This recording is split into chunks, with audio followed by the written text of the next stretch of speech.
has wiped a looking glass, and thou shalt know that his rust has not all has been has You good?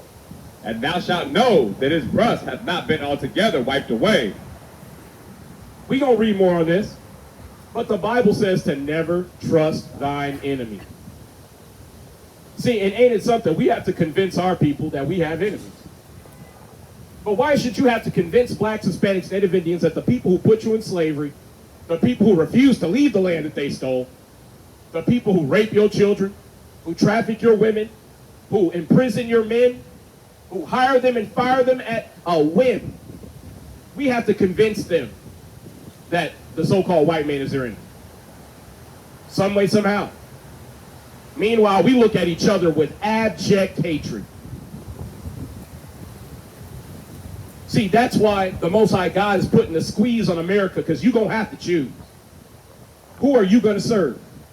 What side are you going to be on? Your people's side and turn back to your God and keep his commandments?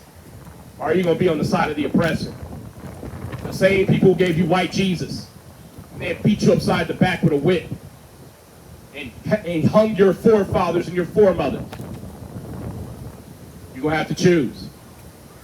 And I'm going to tell you, you can still be on the white man's side. He don't give a damn. He'll still lynch you.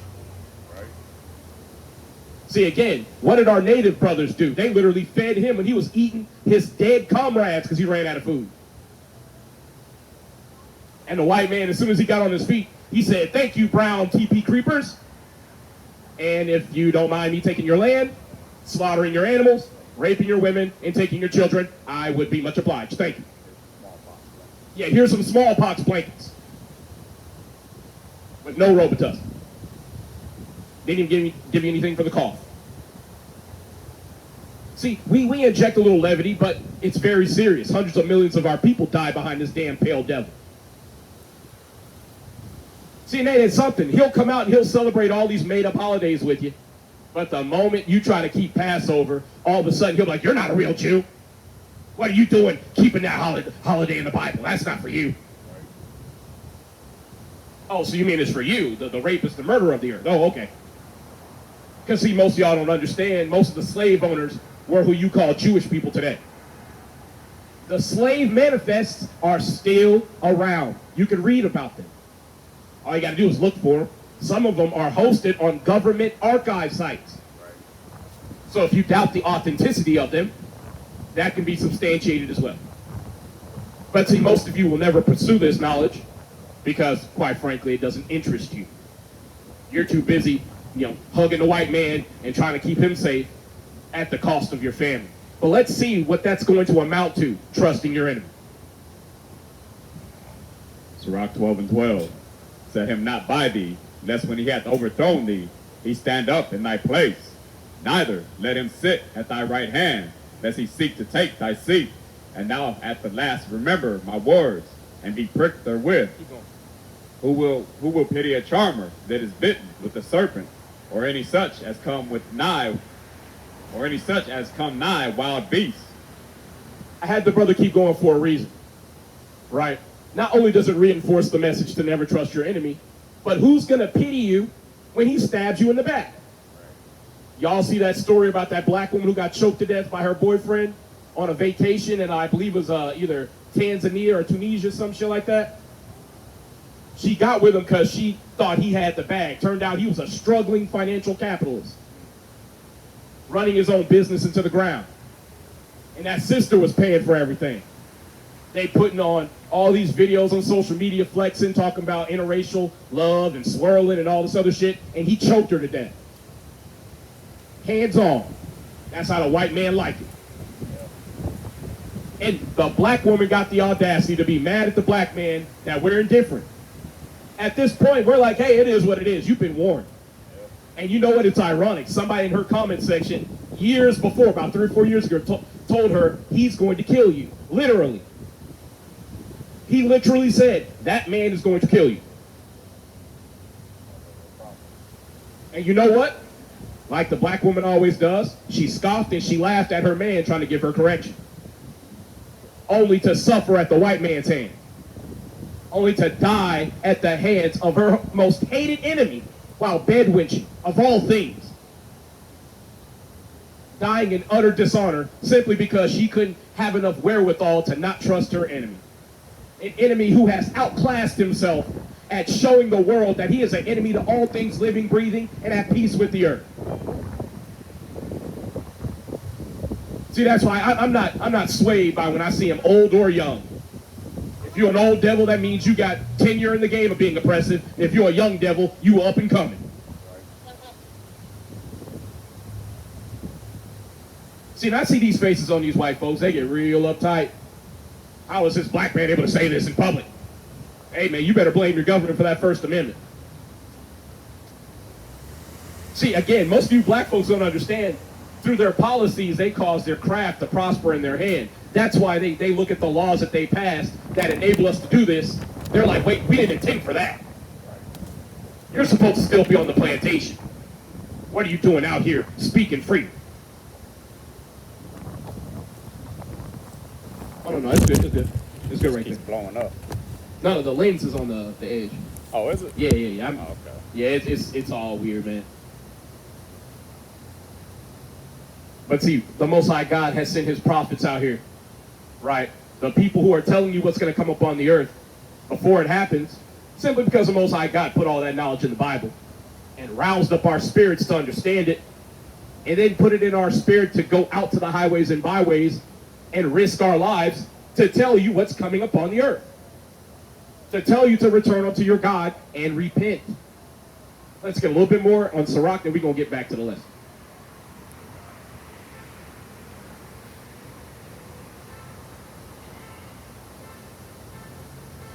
Sirach 12, verse 14.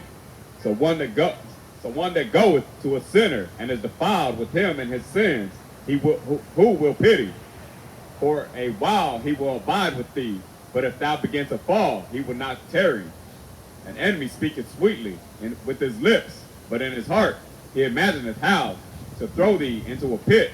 He will weep with his eyes, but if he find opportunity, he will not be satisfied with blood. So that's one thing that the Bible tells you. Your enemy won't be satisfied even if he takes your Book of life. fiction. I'm sorry? It's a book of fiction. Says who? Well, considering when they talk about and when they wrote it, how much time can they have by word of mouth to be changed? So tell me why we went into slavery, according to prophecy, 3,500 years before we went. I have no idea. Because you don't know what you're talking about. Go about your way, Mr. White Man. I'm not talking to you. I'm not talking to you. It's not for you, man. Oh, well, everybody believes what they can. Yep, and your ass going into slavery, and we're going to work your old ass to death, and it's coming real soon. Give me Revelation 13, 9 through 10, the words of Christ.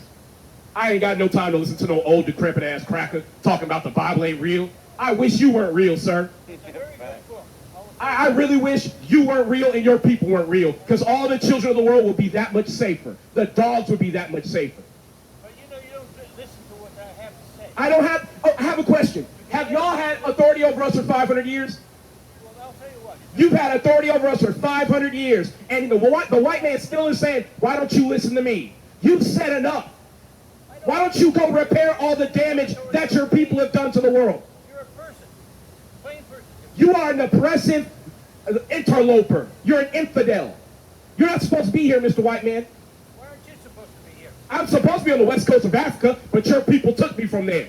No, your people traded you to come. We are not African.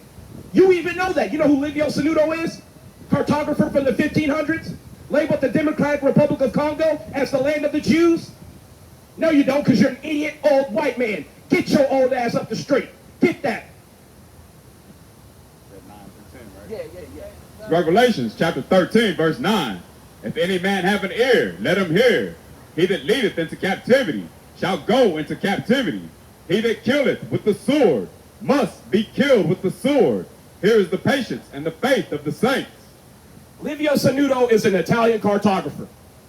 How about Emmanuel Bowen, another cracker cartographer who made the Negro land map where Ghana and Togo are today was called the Kingdom of Judah.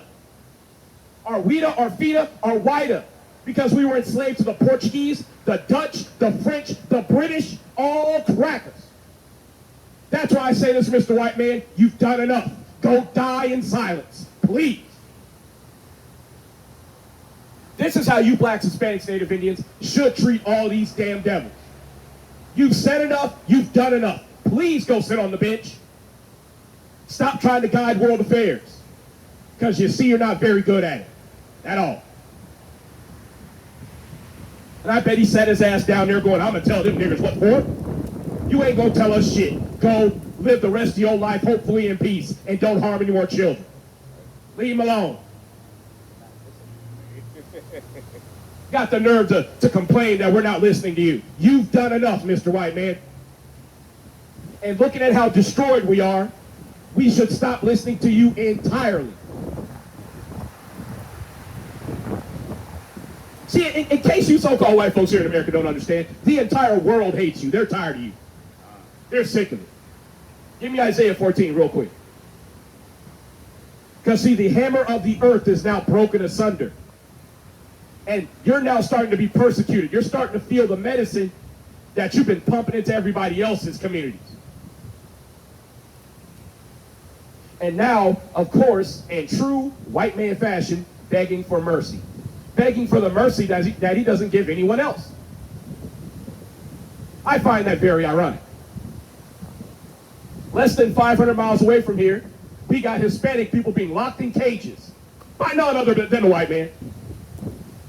Walking around Texas like he belongs here, celebrating Fiesta, which is to commemorate him stealing it from the Mexicans. Right. You can't make this up. See, and he'll tell himself, oh, I'm not that bad. Those are some crazy black people. You keep saying that. Slavery's getting closer and closer, and you better pray to all that's holy that I'm not your slave master. I aim to be the literal LeBron James of slave master. I want some, whenever they say a slave master, I want a picture of me to flash up. Looking crazy in the camera. So you know, that's the plantation you don't want to go to. But anyway, let's get this scripture. Hold on one second. Start at 12.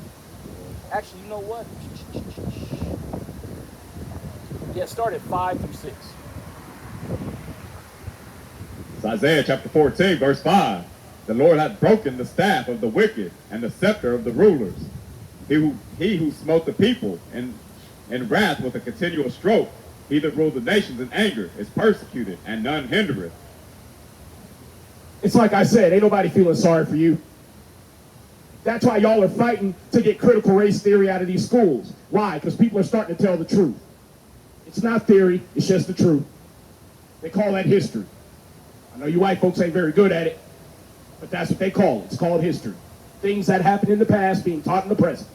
It's called history. And your history is as abominable as your present. Because if I were to take stock of who the #1 pedophiles are, you already know. If we take stock of who is trafficking all these women, you already know. It's crazy as much as they even try to clean up their history, like how they rewrote it, and not look as bad, but shit still looks bad. Yeah, as much as they try to curate their history and try to warp it into something amiable, it's still revolting and despicable. It's the most odious history. Look up that word odium for me. O-D-I-U-M. Odium. The most detestable history.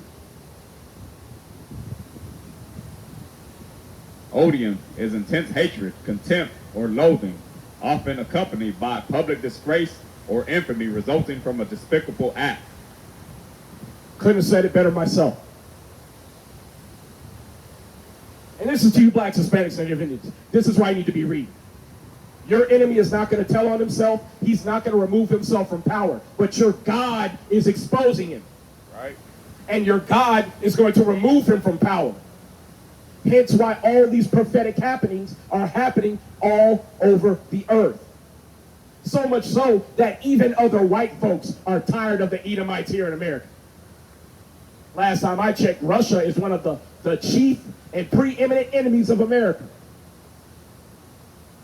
And I wonder how Vladimir Putin feels despite all those meetings with Donald Trump, all that correspondence, all those deal brokerings, and yet America did what they've always done and continue to do. Break treaties, break their word, betray their allies, Betray their enemies? Hell, betray themselves. Some of y'all are walking around here without a penny to your name, courtesy of your own government. And you know what the so-called white man is still doing? Blaming his victims. How come you black people don't want to go pick crops? What do you mean? Half of these white folks thought after they deported our Northern Kingdom brothers that they were going to enslave the Southern Kingdom again. They were putting videos up on TikTok and all these social media platforms asking why aren't those black people going out to those farms? We'll pay you $12 an hour, knowing that's not a livable wage. But see, that's who he is. And see, I know a lot of them say, hey, I didn't have anything to do with slavery. No, the Most High God don't see it that way. Isaiah 14:21, prepare slaughter for his children, for the iniquity of their fathers, that they do not rise nor possess the land, nor fill the face of the world with cities. I say it all the time, you ain't gotta like it. That's the way it is. But, brother, can you get me Job 20 and 4 through 11, all praises. Because see, some of our people have been swayed because they have seen our oppressor in great glory, decking himself in all the stolen goods from his victims. Some of us envy our so-called oppressor, not understanding that it was only for a moment. White men don't realize how lame he is. Trying to, I'm so cool, yeah. You give off Pee Wee Herman energy, man. Mad Pee Wee Herman energy. I'm just saying, I can describe things I see. You give off Pee Wee Herman energy. Okay. Job chapter 20, verse 4. Knowest thou not this of old, since knowest not. God damn it. Are you good? Take your time. Job chapter 20, verse 4. Knowest thou not this of old, since man was placed upon earth, that the triumphing the wicked is short, and the joy of the hypocrite be for a moment. Though his excellency mount up to heavens, and his head reach unto the clouds, yet he shall perish for every light his own. Yet he shall perish for every light his own dung. They which have seen him shall say, where is he? So though his excellency mount up to the heavens, though he declared himself the richest nation on the planet, though he bluster and brag about his military might, about his illustrious kingdom and how America's the land of opportunity, he shall still perish like his own excrement. Last time you flushed the toilet, when did you go back in your room and do a journal entry about how you missed it, how you remembered it? No one has ever done that. The Bible literally says the wicked is going to pass away from the remembrance of the earth entirely. The only thing they're going to remember the so-called white man for is how wicked and evil he is. And that's it. Because he's the standard of it. See, and again, even when he tried to walk away, he's going to do this shit. Like, what does that mean? You stole that from a TikTok video. You don't even know what it means. If you're trying to tell somebody to bow down, we already did that for you. Didn't help you very much. Look at your kingdom. Because guess what? You're about to bow down. And see, the thing is, when y'all see the kingdom of Christ built, it is going to eclipse anything that this earth has ever seen in splendor, glory, and majesty. And it's going to be righteous. Ain't nobody going to be getting sexually assaulted. Ain't nobody's children going to be trafficked. Nobody's women are going to be kidnapped. Nobody's men are going to be buck broken. It's going to be a righteous kingdom. Yeah, the land is not going to be defiled with blood the way this land is defiled with the blood of the innocent.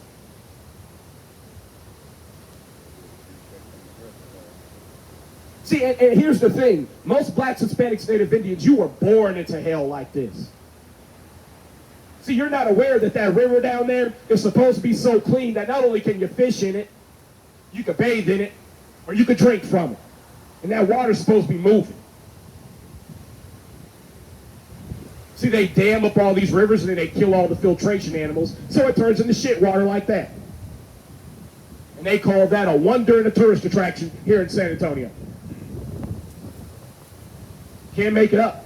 No. And I'm going to tell you, the white man would have it no other way. This is how he loves to live. You know that proverb, you can take the nigga out the hood, but you can't take the hood out the nigga? Well, you can take the white man out the cave, but you can't take the cave out the white man. He brought the cave with him. And as a result, he's making the entire earth desolate. Because the earth has been given into the hand of the wicked. He covered the faces of the judges thereof. For those of y'all who don't know what the word Elohim or God means, God with the lowercase g, it means judge, divine one, or power. So when it says he covered the faces of the judges thereof, he covered the faces of the gods of the earth. If you read Psalms 82 and 6, the Israelites are called gods with a lowercase g. See, that's why it's so tragic to see the way things are. But let's read more about the downfall of the wicked. Job 20, verse 8. He shall fly away as a dream, and shall not be found. Yea, he shall be chased away as a vision of the night. The eye also, which saw him, shall see him no more, neither shall his place any more behold him. His children shall seek to please the poor, and his hands shall restore their goods. His bones are full of the sin of his youth, which shall lie down with him in the dust. See, now that's why you're seeing all these efforts to come together, to be united. See, again, blacks, Hispanics, Native Indians, you won't separate from your enemy. It's a shame.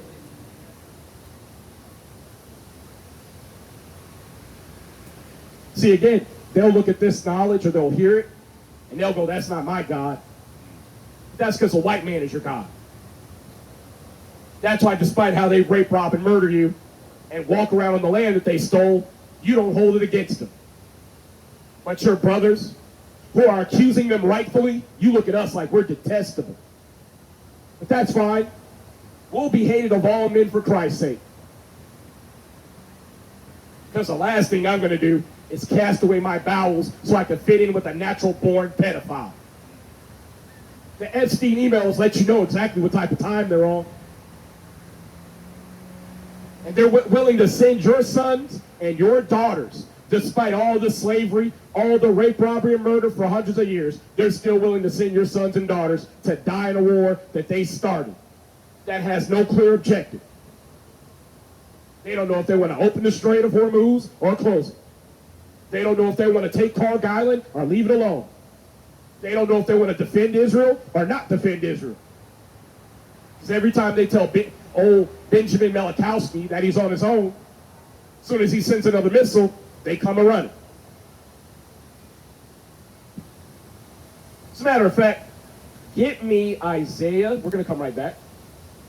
Give me Isaiah, I believe it's Isaiah 24. There's something I read today, right? Actually, I think it's 22. Isaiah 22. When I read it, I couldn't believe it was in the Bible. It talks about how they have no watchmen upon their walls. And when I read it, at first, I didn't understand what it was saying. But I had to do a little diligence. You know, that's what you're supposed to do, right? Salakia. It's going to be Isaiah 21 and start at 11. And read through 22. It's Isaiah chapter 21, verse 11. Look it up. The burden of Dumah. He calleth to me out of Seir, watchman, what of the night? Watchman, what of the night? Hold on, baby steps. We're going to take this with baby steps. See, this is a vision, the word of the Lord that Isaiah is receiving in regards to a vision that he's having about watchmen for various nations. And this is the watchman for the nation of Edom, the nation of Seir. And someone is inquiring of that watchman, because those of y'all who know what a watchman is supposed to do, they're supposed to watch beyond the city gates. And they're supposed to sound the alarm if there's a visitor, a newcomer, or an invading force, an army, a contingent of soldiers approaching the gates. So this watchman is being questioned. What do you see? Verse 12. The watchman said, the morning cometh, and also the night. If ye will inquire ye, return, come. So you might hear that and go, that's just nonsense. What does that mean? Can you imagine if you had a guard, a military guard standing at a gate, and you went up to him and you said, hey, what's going on at the gate? And he said, it's morning right now, but night is coming. And at night he said, hey, it's nighttime, but morning is coming. And if you want to find out more, come back. What do you mean come back? You're the watchman. What do you see now? That name, Duma, means silence. So what it's saying is, Esau has no watchman. That watchman is an idiot. And he's derelict in his job. He doesn't even know what to tell anyone. When you ask these so-called white folks, what's going on in America, what do they tell you? Brighter days are ahead. We're on the upswing, baby. America's back. The watchman is dumb. They don't know what's coming. When I understood it, I literally said to my wife, I had a oh moment, like, oh shit, that's what that said?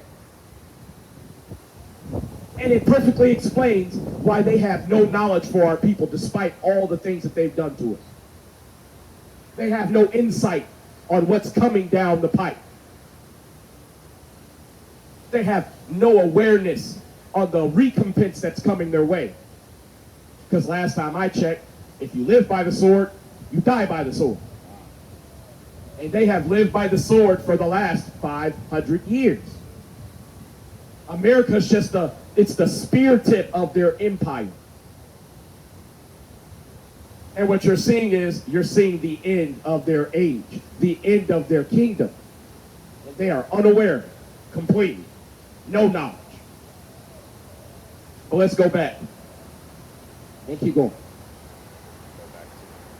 back to that, yeah, that, what I have in, yeah, that Job 20. All right, Job 20. Job 20, verse 12. Though wickedness be sweet in his mouth, though he hide it under his tongue, though he spare it and forsake it not, but keep it still within his mouth, yet his meat and his bowels is turned. It is in the gall. It is in the gall of asp within him.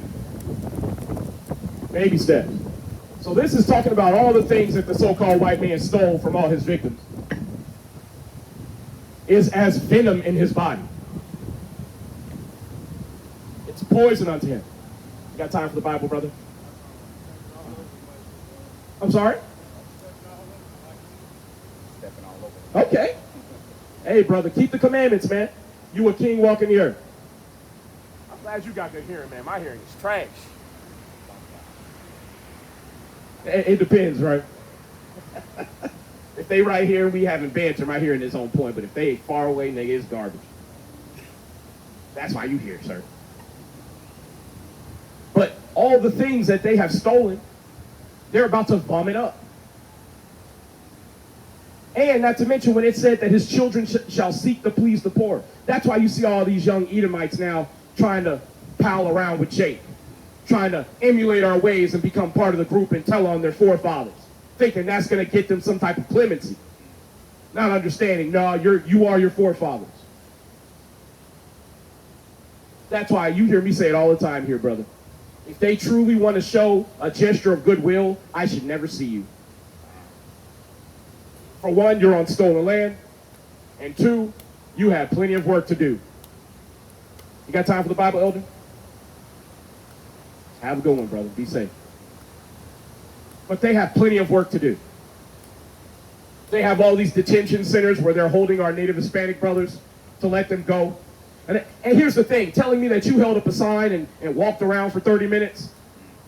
No, go lay your life down. Charge the gates of your own people to set our people free. But guess what? You can't point to a single so-called white man who's willing to lay his life down for the victims of his people. Not one. He might throw $1 in there and then get a tax exemption on it. But in terms of suffering real loss to restore what he took from his victims, he's not going to do that. And neither are his children. That's why the Most High God has to get it back on our behalf. He's going to get it back in blood. But keep going, brother. Con. Verse 15. He hath swallowed down riches, and he shall vomit them up again. God shall cast them out of his belly. He shall suck the poison of asp. The viper's tongue shall slay him. He shall not see the rivers, the floods, the brooks of honey and butter. That which he labored for shall he restore, and he shall not swallow it down. According to his substance shall the restitution be, and he shall not rejoice therein, because he hath oppressed, and he hath forsaken the poor, because he hath violently taken away an house which he builded not. Surely he shall not feel quietness in his belly.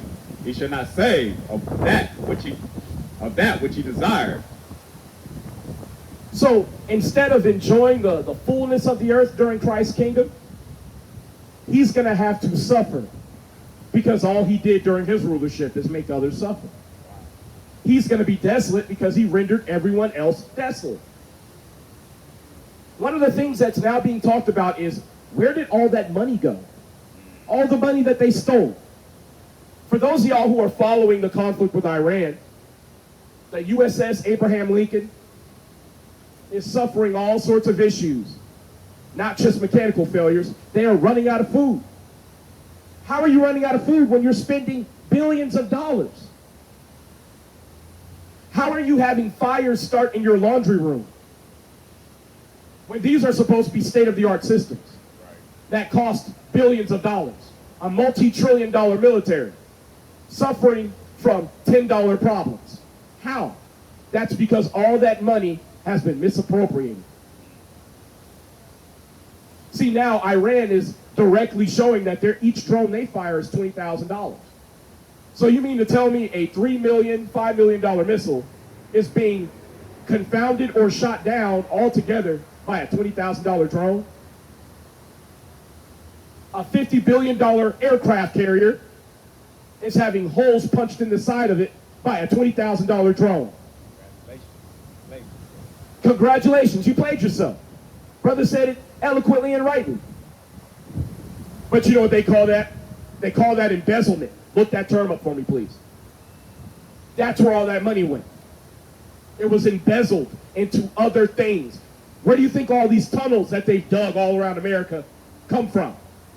Why do you think Epstein's property in Arizona and up in New York have tunnels under it?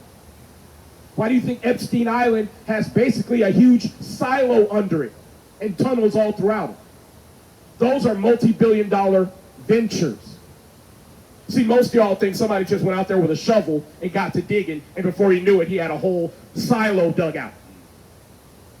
These deep underground military bunkers, otherwise known as DUMBs, those are multi-billion-dollar enterprises. That's where all that money went. Not to mention all the ferrying around and the currying around of children and women that they trafficked. See, that's why the Bible says they have lived deliciously. Check out this definition. Embezzlement is a white-collar financial crime where a person in position of trust, such as an employee or fiduciary, fraudulently converts or steals money or property entrusted to them for their own use.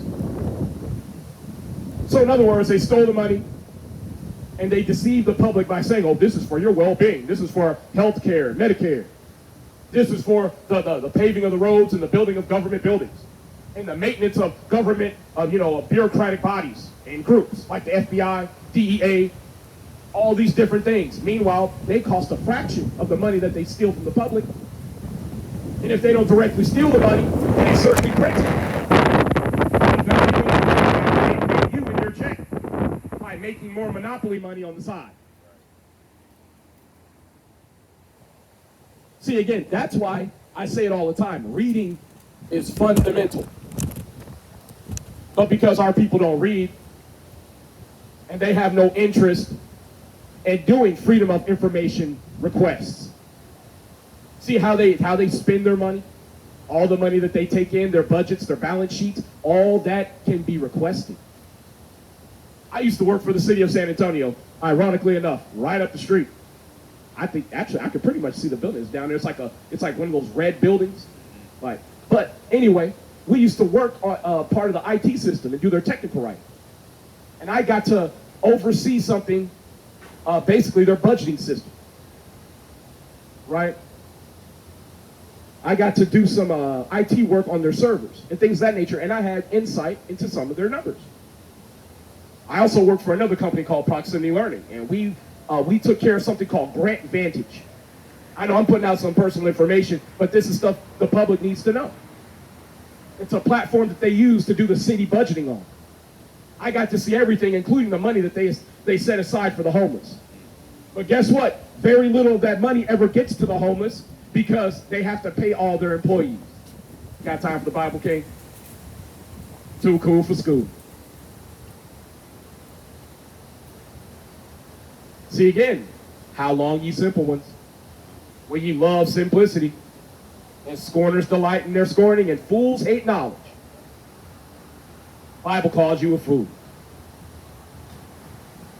And how often would you be able to come in contact with somebody who's telling you, I've literally seen some of their balance sheets, millions of dollars set aside for the public, that never sees their hands. They do the equivalent of throwing a pizza party at work. Hey, here's a peanut butter and jelly sandwich, and here's a ham sandwich for you.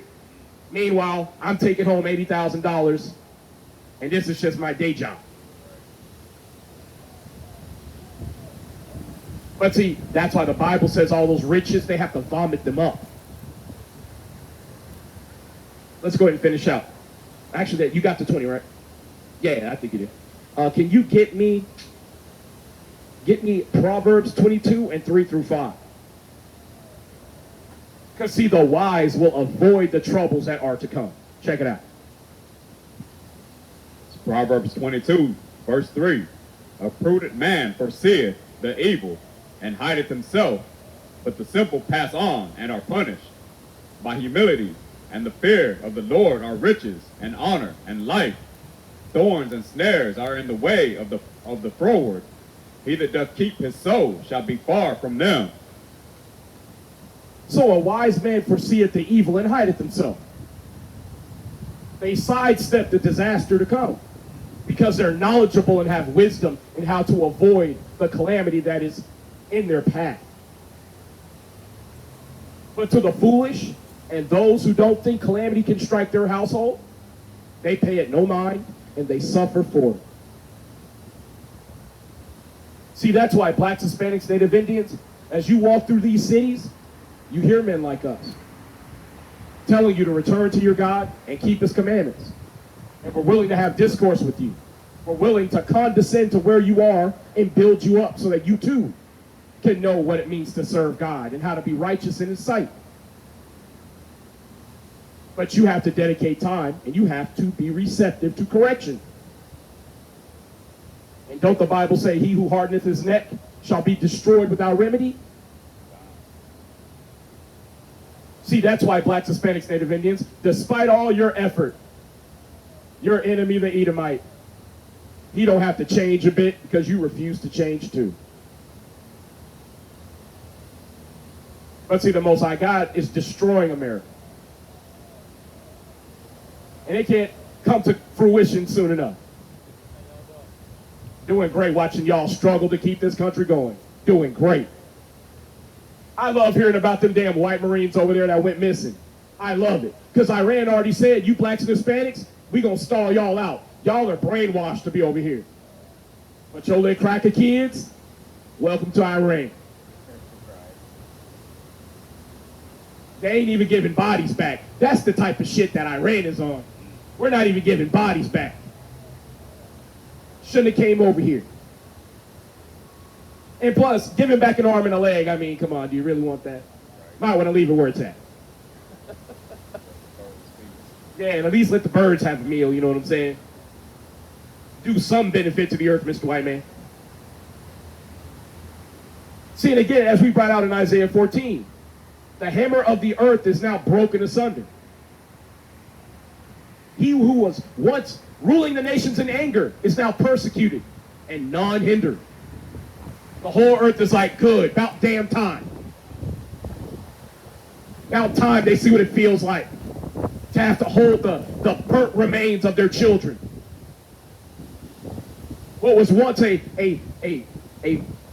almost limitless potential that you would see in your children fits now in a grocery bag. Not even in a shape of a man anymore. Just parts. Pulp. And that's if you even get to have that back.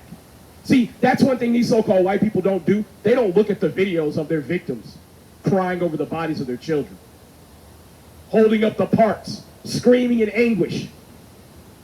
Even the Israelites aren't that cruel. God's people are not that damn cruel. The Most High God is not that cruel. But when he made the white man, he outdid himself. He truly did. Give me Isaiah 45 and I believe 7. All right? Because the Most High God, he created the wicked. Yeah, go ahead and get that. It's Isaiah chapter 45, verse 7. I form the light and create darkness. I make peace and create evil. I, the Lord, do all these things. Given he created the wicked for the day of evil. So the Most High God created the so-called white man for his purpose, to be evil.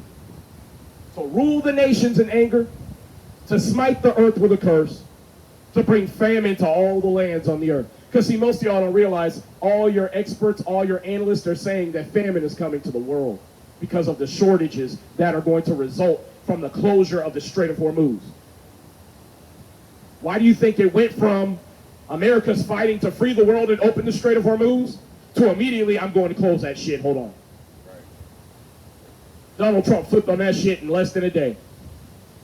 As soon as Iran said, you know what, let's go ahead and negotiate. We'll do a temporary ceasefire and open trade in the Strait of Hormuz. Just America and their allies can't get anything through it. All of a sudden, wait a minute.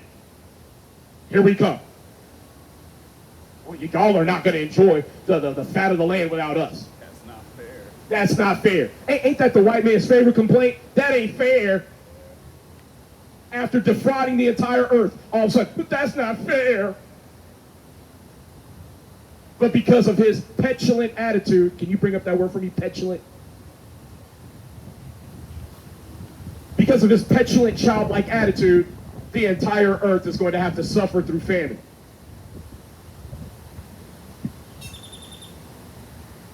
Petulant describes a person or behavior that is childishly sulky, irritable, or bad-tempered, especially when annoyed by an inability to get their own way.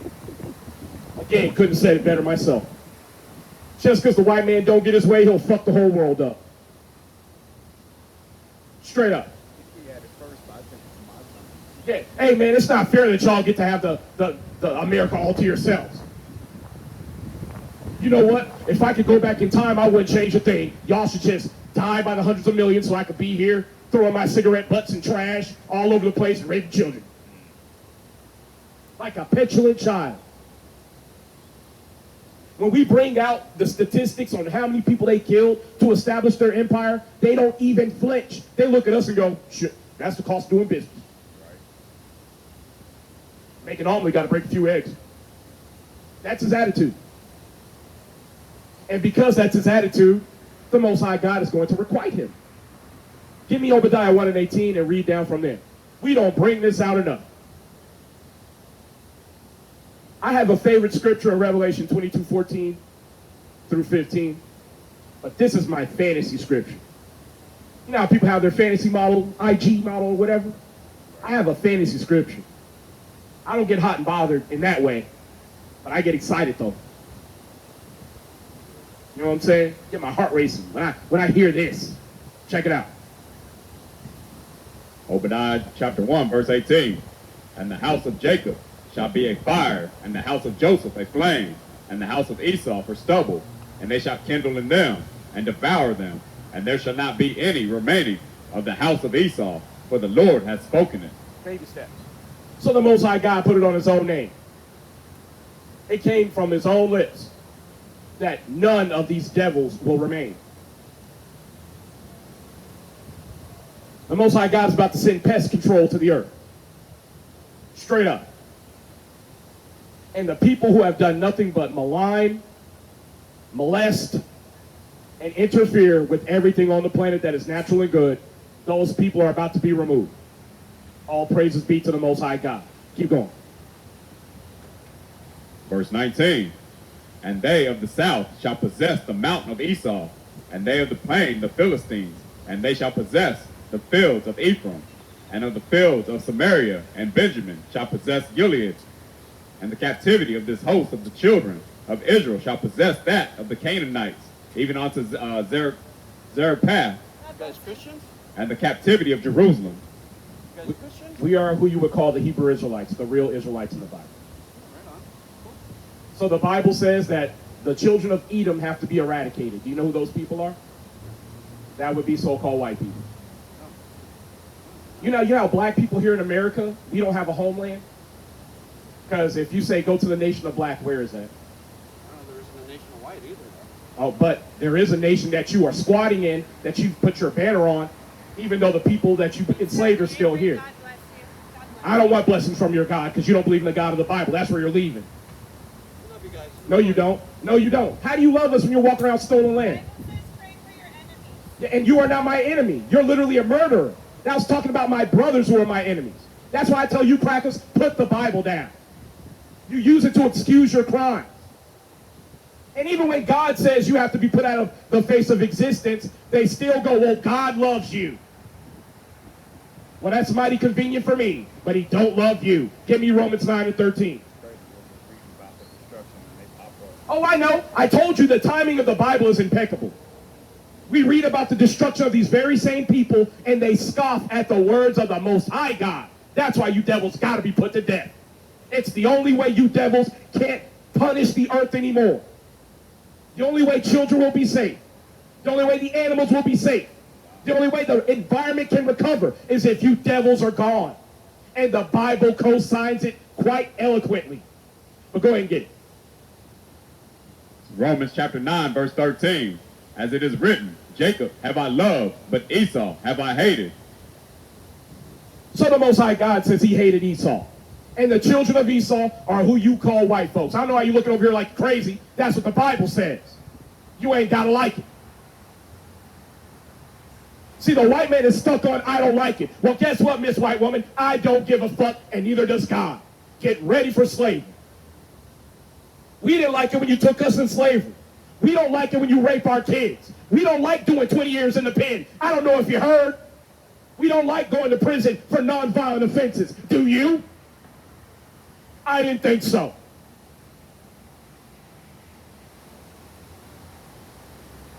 And to you blacks, Hispanics, and Native Indians who are too damn cowardly to properly accuse your oppressor. That's why they speak so boldly in front of you. Because they know you're too cowardly to do anything about it. You won't even hold them to account for the things they still do. Give me Isaiah 42:22 real quick.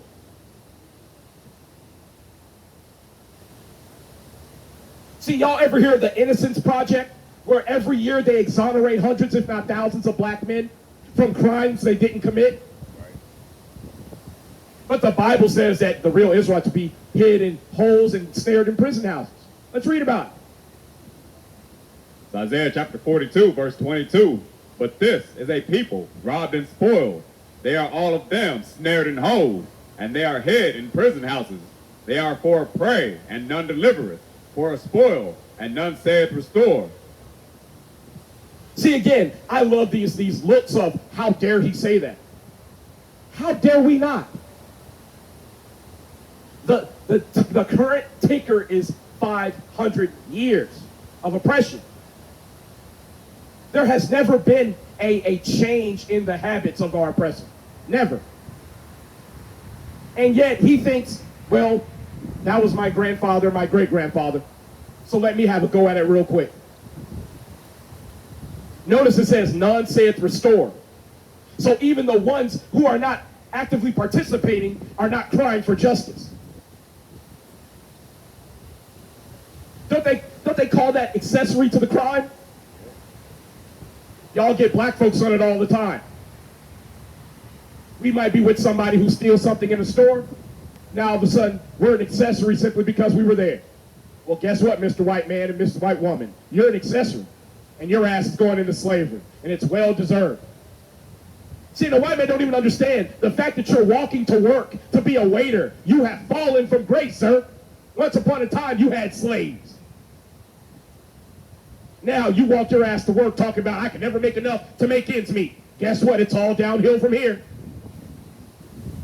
How do you think we fell out of power? See, the Most High God, he works in stages. It don't go all at once because you wouldn't get the lesson otherwise. See, the Most High good, the Most High could just destroy you. Give me 2 Maccabees 6 real quick. Most High God could just destroy it, but guess what? The Most High God likes to really drill in the lesson. He wants to make sure you get it. And see, because our most hated enemy refuses to learn any knowledge, Most High God is going to just have to try to teach him a lesson for, 1,000 years and then do away with him. Can you start at verse, oh my God, man. Get me, start at verse 12 and then read down to 16. 2 Maccabees chapter 6, verse 12.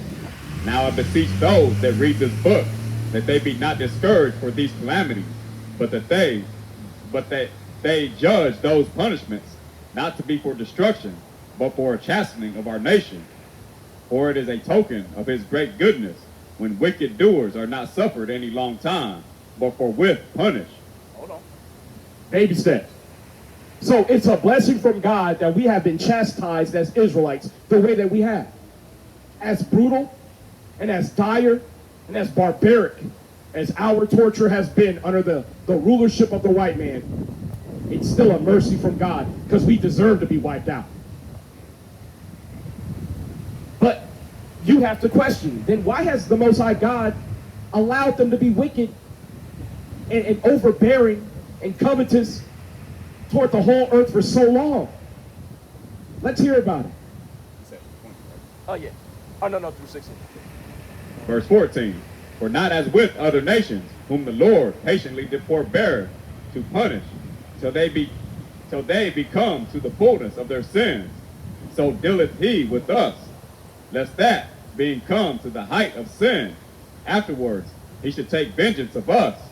And therefore he never withdraweth his mercy from us. And though he punished with adversity, yet doth he never forsake his people. You have to understand the way that Most High God works when it comes to his judgment. With his people, he's on our neck. We go off, he's on our helmet. And a day to the Most High God is as 1,000 years. So you might have a couple of years pass, but eventually the Most High God gets back on our neck, because he's got to give us space to repent. But with these people, he has allowed them to be pedophiles, to be child and women traffickers, to be homosexuals, to defile the earth. He's allowed this to go on for thousands of years. Why? Because he's allowing their sin to rise to its fullness, so they're worthy of complete destruction. Most of y'all don't understand. There's only one nation in the Bible not promised any mercy, and it's the so-called white man, because of all his wickedness for all the time that he has been alive. Starting with his spiritual forefather, Cain. Hence why they're the only people on the planet with no melanin. Well, no, eumelanin, they have pheomelanin, right? That's why the people, they're pale people. That's a curse. And they'll tell you that's not a curse, and then they walk their ass outside and burn up. Yeah, for real. Walking around with pustules and boils. And they got the nerve to tell you that that's not leprosy. Madness. And then they question, see, and that's how we know they don't have the spiritual understanding of the Bible. Because that spirit of Cain had to come back through somebody. Last time I checked, Cain had children. But see, that's the reality of it. The Most High God reveals his secrets unto his servants, the prophets, and no one else. So I don't expect the heathen to understand knowledge and to heed the wisdom of the Bible. I don't expect them to. But, brother, can you get me Baruch 3 and 8 through 14? Because the foolish do not consider the plight of our people. our people who forsake knowledge, they don't consider how low we've been brought. They don't consider the abuse that we suffer. Most of the time, our people, if it's out of sight, it's completely out of mind. More times than not. And because of that, we don't learn the lesson that we're supposed to learn a lot of times by watching somebody else suffer. A lot of the ways that our people suffer, like if you look at the hood, for instance, if you saw somebody get killed for tailbearing and talking shit about people, the last thing you should want to do is replicate that behavior and get killed for talking shit about people. But our people do not learn vicariously through others. Can you look up that word vicarious?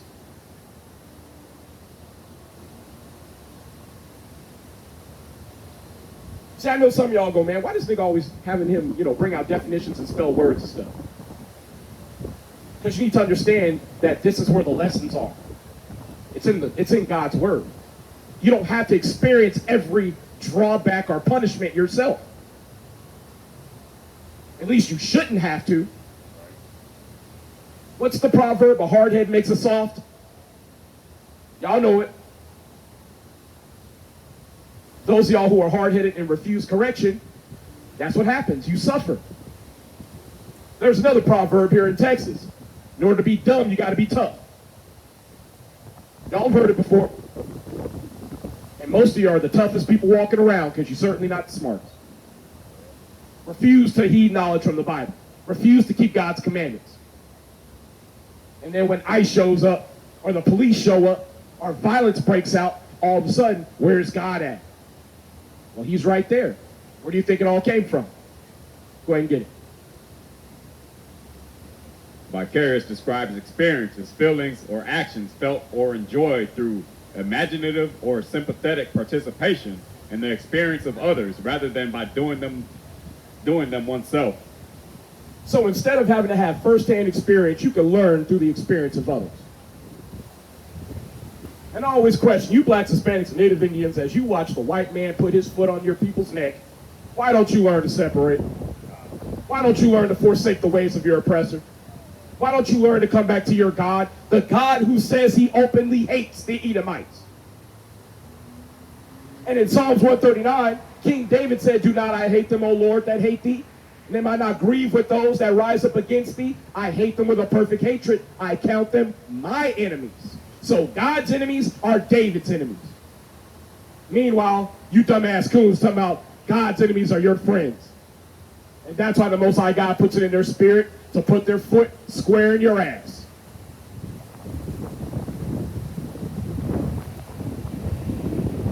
See, sometimes you just got to let it marinate a little bit. Because I know some of our people, you say too many words, they short circuit.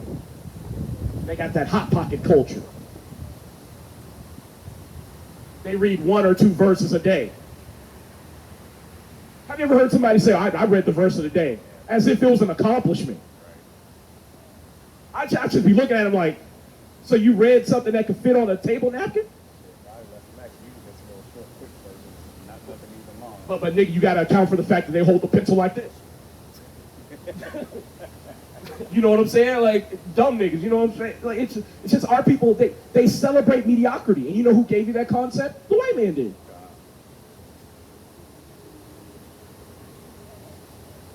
Sometimes I try to make jokes of it, and I'm not gonna lie, inside I be crying, man. We are called a nation of kings and priests. I'm gonna show y'all just how far we've fallen. Give me Proverbs 29, start at 1.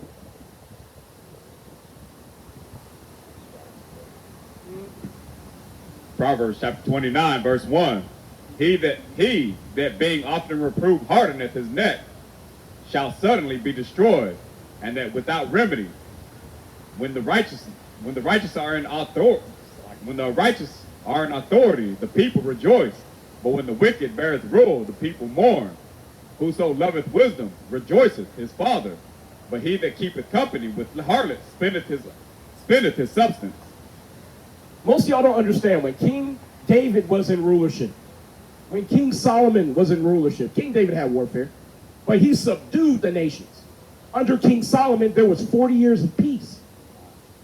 The world flourished under his wisdom and rulership. So much so that the queen of Sheba came not to have a child with Solomon, like they try to say.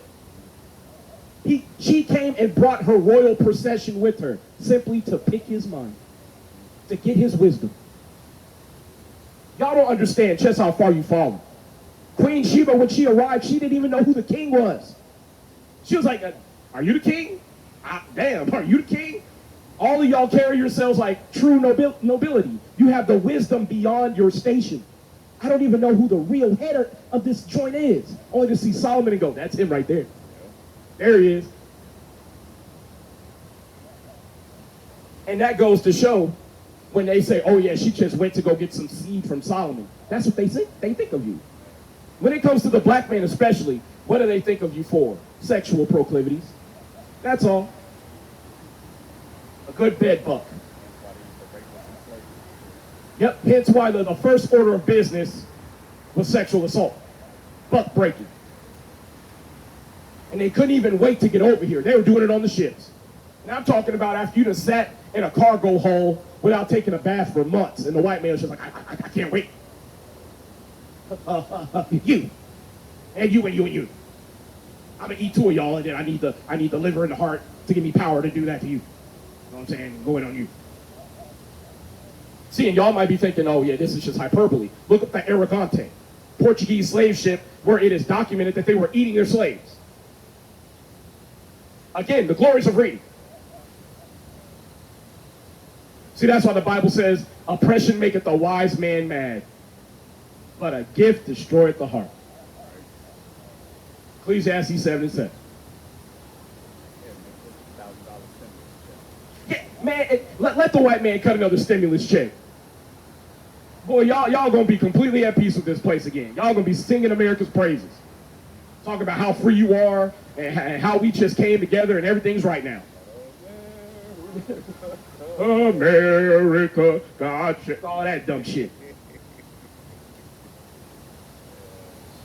You can't make it up.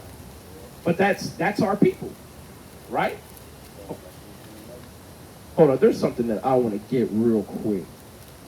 Is it 25? It might be 25.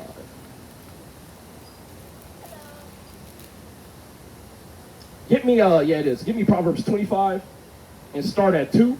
Actually, just get 2. This is another way that our people have fallen from grace. Check it out.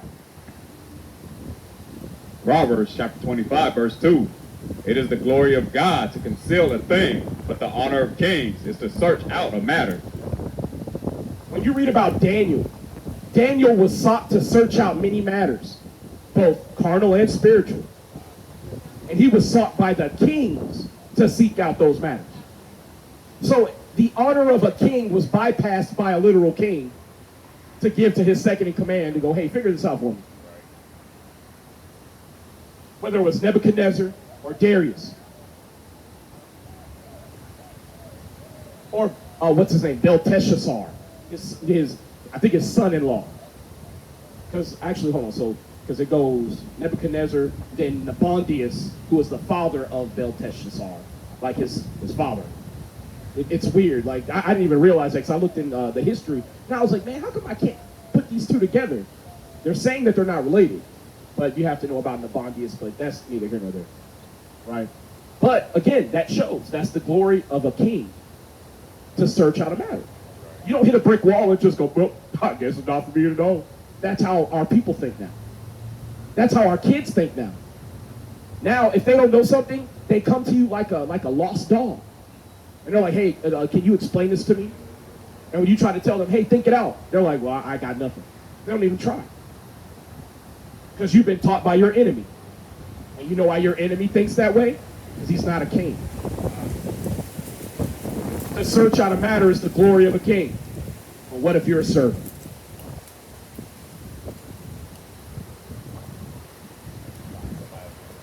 Yep, you're going to find somebody to do it for you. That's why a servant being in charge, being upon horses. Let's go to Ecclesiastes and get that real quick. Right? Because Solomon talked about that, right? Servants being upon horses. That is a travesty and a miscarriage of all that is holy in the earth. Because when they begin to rule, they will rule like someone who doesn't know how to act. Get me Ecclesiastes 10 and start at 5. Ecclesiastes chapter 10, verse 5. There is an evil which I have seen under the sun, as an error which proceedeth from the ruler. Folly is set in great dignity, and the rich sit in low place. I have seen servants upon horses, and princes walking as servants upon the earth. Got time for the Bible? Thou says, if you Native Hispanic, you the king I'm talking about. It's supposed to be an honor for you to search out a matter, to get to the bottom of things. For instance, why are your people being shoved in cages at the border? You should want to get a conclusive answer on that. Where's God or Dios mío to help you? Because I know y'all be in the iglesia all the time. 2 or 3 times a week, because some of y'all are Catholic. Why you are, I don't know, considering that the conquistador gave you Catholicism. But again, remember that whole glory of a king is to search out a matter? Most of our people are derelict in their duty to be a king. And as a result, these issues go unaddressed.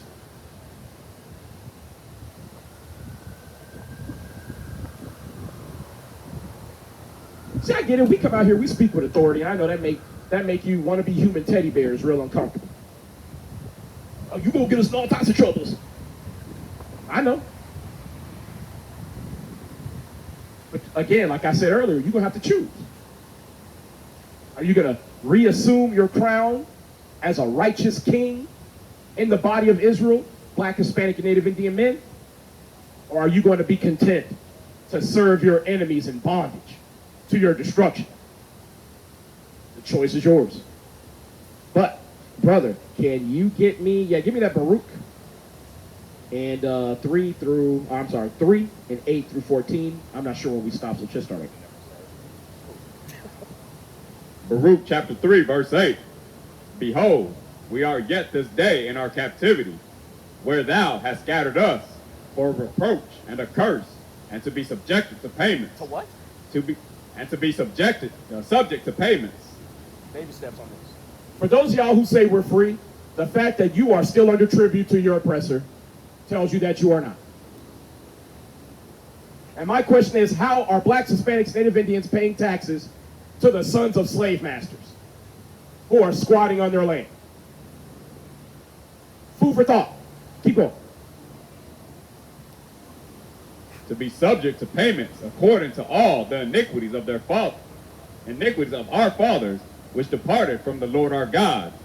Hear Israel, the commandments of life, give ear to understand wisdom.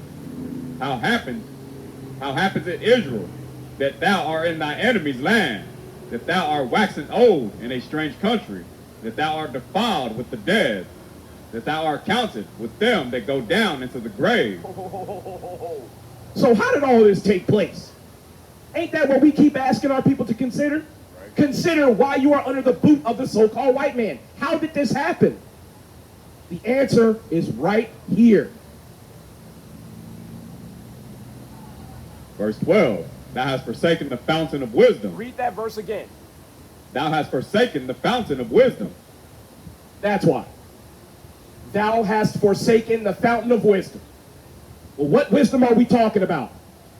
Let's go to Deuteronomy 4 and 5 real quick to show you what the wisdom of God is that he gave to his children that we forsook. Deuteronomy chapter 4, verse 5. Behold, I have taught you statutes and judgments, even as the Lord my God commanded me, that ye should do so in the land whither ye go to possess it. Keep therefore and do them, for this is your wisdom and your understanding in the sight of the nations, which shall hear all these statutes, and say, surely this great nation is a wise and understanding people. So the law, statutes, and commandments are is that very same body of wisdom that we have forsaken. And as a result, we are under the heel of our enemies. To anybody who's hearing this, who's Black or Hispanic or Native Indian, you should be asking your pastor next time you go to church, why are you not explaining to us why we are still beholden unto the sons of the slave master? Why are they able to kill us in cold blood and be found not guilty? Why are they able to raise our rent and our mortgages month by month, year over year, without any other service, without any reprisal or recompense for us? Right. How is this coming to pass? Because I heard some angry Negroes on the corner say it's because we broke God's laws. I say it all the time. It's not hard. The answers are right here. Blacks, Hispanics, Native Indians. We are the people of the Bible. We're the Israelites. That's right. We're God's chosen. That brother right there is a king, and the women are princesses, not queens. Queen means prostitute. Yes, it does. Quean. It is archaic for prostitute. Never call yourself a queen. Yes, ma'am. If your fathers are Negroes, y'all are from the tribe of Judah, the same tribe Christ came from. Right. Pick your crown back up. Your throne has nobody on it. The white man can't sit on your throne because God won't put him in it. Why do you think that white devil in Israel is getting his ass kicked? You know they're trying to move to Kenya? They're trying to annex part of Kenya and part of Uganda. Trying to move right next door so they can wage war from far away. It's as I said, that they are not God's chosen. And they say they're the tribe of Judah. When have you ever known a lion to run away from a battle? Have y'all ever seen a lion who's been in a skirmish or a battle?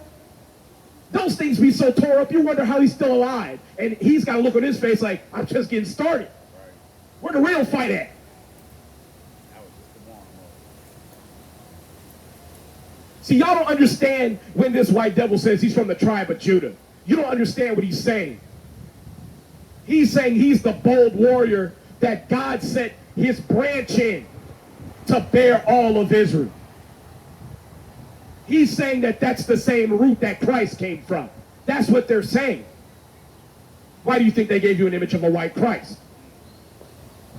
But the glory of the king is to what? Search out a matter. But if you're derelict in your duty to search out a matter, guess what? You'll never figure these things out. We should really be asking, why is it that the so-called white woman wants to inject things into her lips, get a BBL, get breast augmentation? She wants to take hip-hop classes, African-American studies classes, marry a black man, do all these different things, trying to usurp the position of the so-called black woman. Meanwhile, most black women don't even want to be a black woman. She don't want to be from the tribe of Judah because she doesn't understand the value of her position. All because we're in slavery. Well, we just read why we're in slavery. It's because we have left off keeping God's laws. And as a result, the Most High God, like any good parent, is chastening his children. Give me Hebrews 12:5. Our family's still in the area. Hebrews chapter 12, verse 5. And ye have forgotten the exhortation which speaketh unto you as unto children. My son, despise not thou the chastening of the Lord, nor faint when thou art rebuked of him. For whom the Lord loveth, he chasteneth, and scourges every son whom he receiveth. If ye endure chastening, God dealeth with you as with sons. For what son is he whom the Father chasteneth not? But if ye be without chastisement, whereof all are partakers, then are ye bastards and not sons. So who the Most High God has chosen and loves, he disciplines.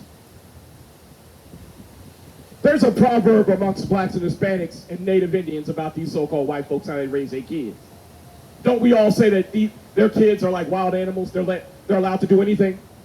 They're allowed to go everywhere unsupervised, causing all types of mischief, tearing shit up. And it's not just blacks, Hispanics, Native Indians who say that.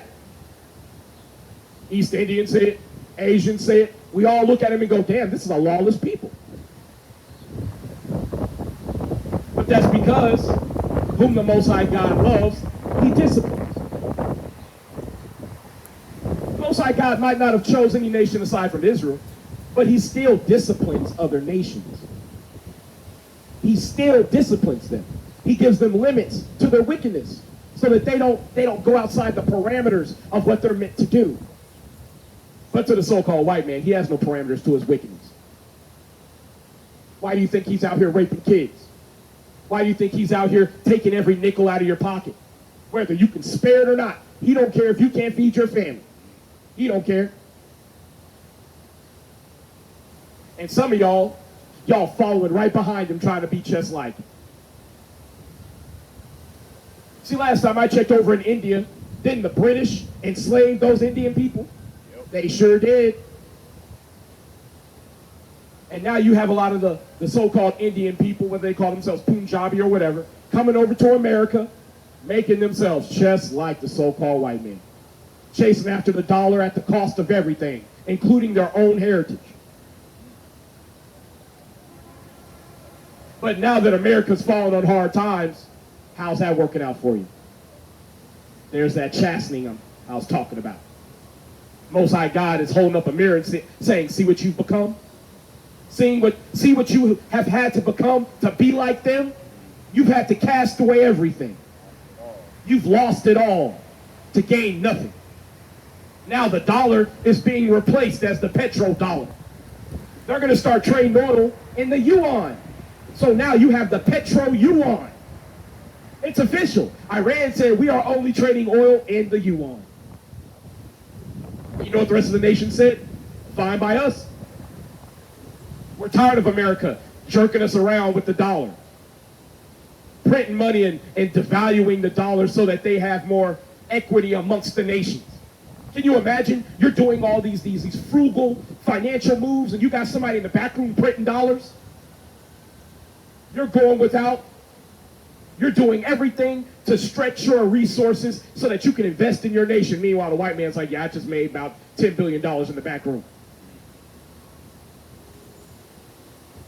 So these nations, they're sick of America destroying them through financial means. And as a result, America is finally having the plug pulled on her. See, now real famine is about to set in. You thought you couldn't pay your electricity bill? Wait till there's no electricity.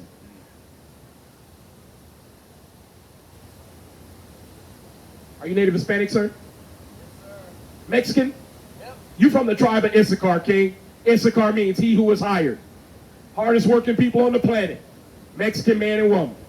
Keep God's commandments, King.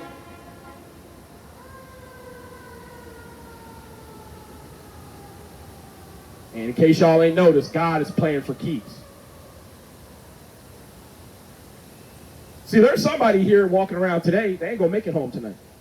Straight up. I'm not saying it's like your pastor trying to get you to come up to the altar and give us some money. I'm telling you this because the Most High God killeth and maketh alive. He woundeth and he healeth. He bringeth down to the grave and he bringeth up. That's the God that, if you believe in the Bible, that's the God you say you serve. But if you truly believe in his word, you would respect him as such.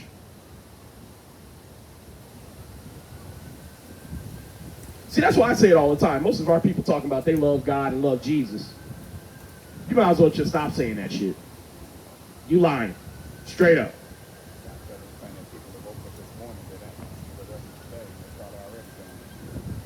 Hey, most people don't realize, man, the Most High God, he takes the issues of death, that's his pleasure. Give me Sirach 41. See, again, that's why we tell people you need to be searching these scriptures to show yourself approved. If you an elder out here saying that you love God and keep the commandments, all the things that we read to you should not be foreign to you. Get me start at 3 and read down to 6. Actually, read down to 7. Yeah, that's perfect. Sirach, chapter 41, verse 3. Fear not the sentence of death. Remember them that have been before thee, and that come after. For this is the sentence of the Lord over all flesh. And why art thou against the pleasure of the Most High? There is no inquisition in the grave, whether thou have lived 10 or 100 or 1,000 years. Baby steps on this. It is appointed unto all men to die and face their judgment. That's God's pleasure. The issue of death, God takes very seriously. The Most High God is not a man that he should lie, and the Most High God is a very austere man. Christ showed you that, because ain't a son like his father? Indubitably. Definitely. So the Most High God, if you think Yahushua is serious, the Most High God is as serious as it gets. And when it comes to death, he doesn't waver, he doesn't fluctuate. He is absolutely on task when it comes to death. Every soul that departs its vessel returns to him, and he's waiting on it. He's the one who calls it back. You ever see somebody who's missing part of their brain and their skull is missing? I saw a video the other day. Dude missing probably about 3/4 of his brain. He can't make up any other face but just sit in a hospital bed. That's what God can do to you. Why didn't God just let him die and come back to the spirit realm? Because ain't it better to die than to live with continual sickness? It is. But you know what God says sometimes? Nah. It's not good enough. Go ahead and just chill out for a second.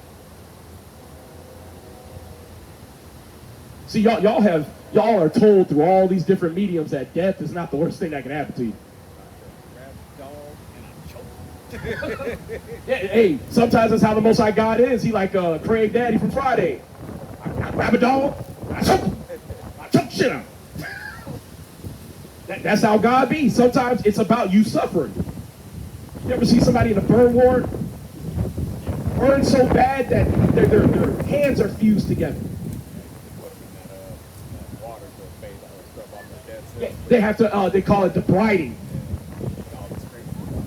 If y'all want to see, I'm not saying look up anything that's considered like torture porn or whatever, you know what I'm saying? But what I am saying is if you want to see the Most High God raw, and I'm talking about ODB raw, look at somebody going through debriding after being a burn victim. It will make you fear God. If you didn't fear God before, you will fear him after watching. No, I'm sure the people who go through that, they probably ask, why didn't God just let me perish? I've already gone through the worst stuff. But that's who the Most High God is. That's why we try to tell our people to take their station as God's chosen very serious. And because you didn't, he allowed these devils to come over here and literally burn you alive, cut children out of your women's stomachs. Hey, he's letting the so-called white man put little teenage Mexican girls in prison right now and rape them and get them pregnant. That's what's happening in these ICE detention centers. And isn't it appropriate that some of those detention centers are repurposed Walmarts? You know, when you walk in Walmart, it feels like a plantation. It feels like just this place of immense evil. Well, it's only fitting that ICE is conducting business in those buildings. That's like finding out that they're operating directly out of Auschwitz. It's appropriate. I expect nothing less of the sons of the slave master. And so you got to understand, the Most High God allowed that. See, that's why I always say it. Put some respect on Yahweh's name. The real God of the Israelites. The real God of the Bible.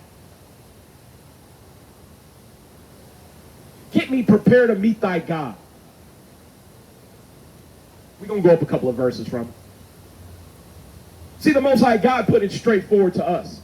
We're going to come back to that in Sirach 41.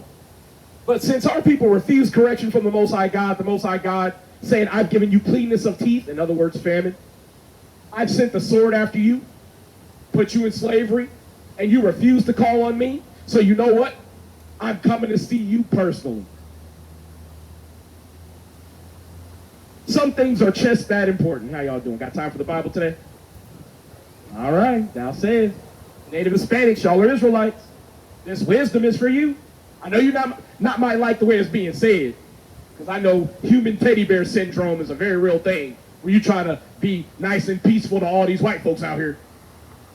But you're going to have to choose. You going to serve God, or you going to serve your slave master? Let me see. Nah, there's more. Shit. Start 6. Amos chapter 4, verse 6. And I also have given you cleanness of teeth in all your cities, and want of bread in all your places. Yet have ye not returned unto me, saith the Lord. And also I have withholden the rain from you, when there were yet 3 months to the harvest, and I caused it to rain upon one city, and caused it not to rain upon another city. One piece was rained upon, and the piece whereupon it rained not withered. So 2 or 3 cities wandered unto one city to drink water, but they were not satisfied. Yet have ye not returned unto me, saith the Lord.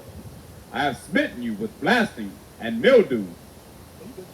When your gardens and your vineyards and your fig trees and your olive trees increase, the palmer worm devoured them.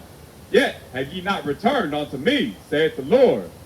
I have sent among you the pestilence, after the manner of Egypt. Your young men have I slain with the sword, and I have taken away your horses, and I have made the stink of your camps to come up unto your nostrils. Yet have ye not returned unto me, saith the Lord. I have overthrown some of you, as God overthrew Sodom and Gomorrah, and ye were as a firebrand plucked out of the burning. Yet have ye not returned unto me, saith the Lord. Let's process this, because that was a lot that was said. But if you understand what the Most High God is saying through Ezekiel, the Israelites, the real children of God, have been through absolute hell. The Most High God said he gave us cleanness of teeth. Last time I checked, the only way your teeth stay clean is if you don't use them. So that means he took away all your food. Right? You laugh. I laugh too, because it's just like, man, like, the Most High God did everything. And we didn't even call upon God to seek his help. You know who we ran to? Master, I was just hungry, Master. Mr. White Man, can I have some more cold meal and beef jerky, please, Master? Oh, Master, I was working real hard. I got 2 bags of cotton. Master, can I have some food? And you know what the white man said? Get your nigger ass back to work. Didn't even try to go to your God. And I say it all the time, the white man's your God. That's our people's problem, right? But he gave us cleanness of teeth. He gave us famine, because if the rain don't come, the plants don't grow. In San Antonio, y'all ought to know about that, because we are in one of the most heavily drought-affected areas in the U.S. And most of you don't drive from city to city and see how desolate this land really is. Most High God is bringing famine, and our people still don't turn back to God. Most High God sent sickness, pestilence, and the sword, and our people still will not return. Still. So you know what? Fine. Let's see what God has to say about it. Verse 12, therefore thus will I do unto thee, O Israel, and because I will do this unto thee, prepare to meet thy God, O Israel. So God says, since you don't want to return, I'm going to come get your ass. Anybody who has caring parents knows if your parents got to come get you, they're bringing an ass whooping with them. And that's what God is about to do. Prepare to meet thy God. See, y'all sleep on the Most High God because a white man told you God want to give you a hug. No, God gonna whoop that ass. Give me Isaiah 65.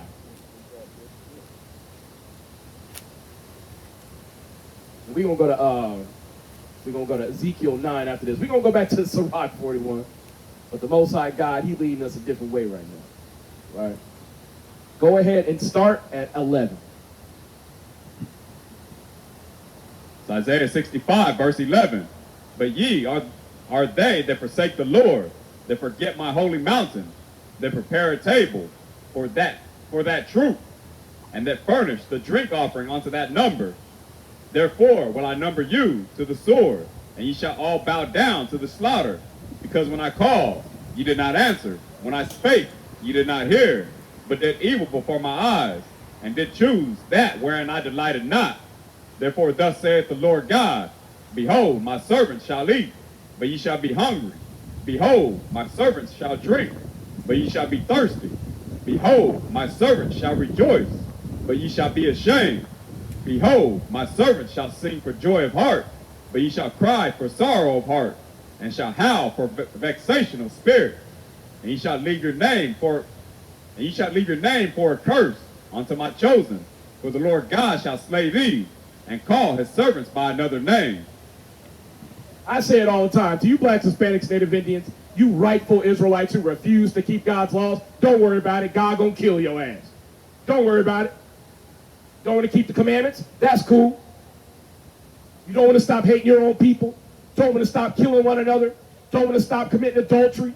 Don't want to stop engaging in drug use and pornography. Don't worry about it. God gonna kill your ass. Right. Don't worry about it.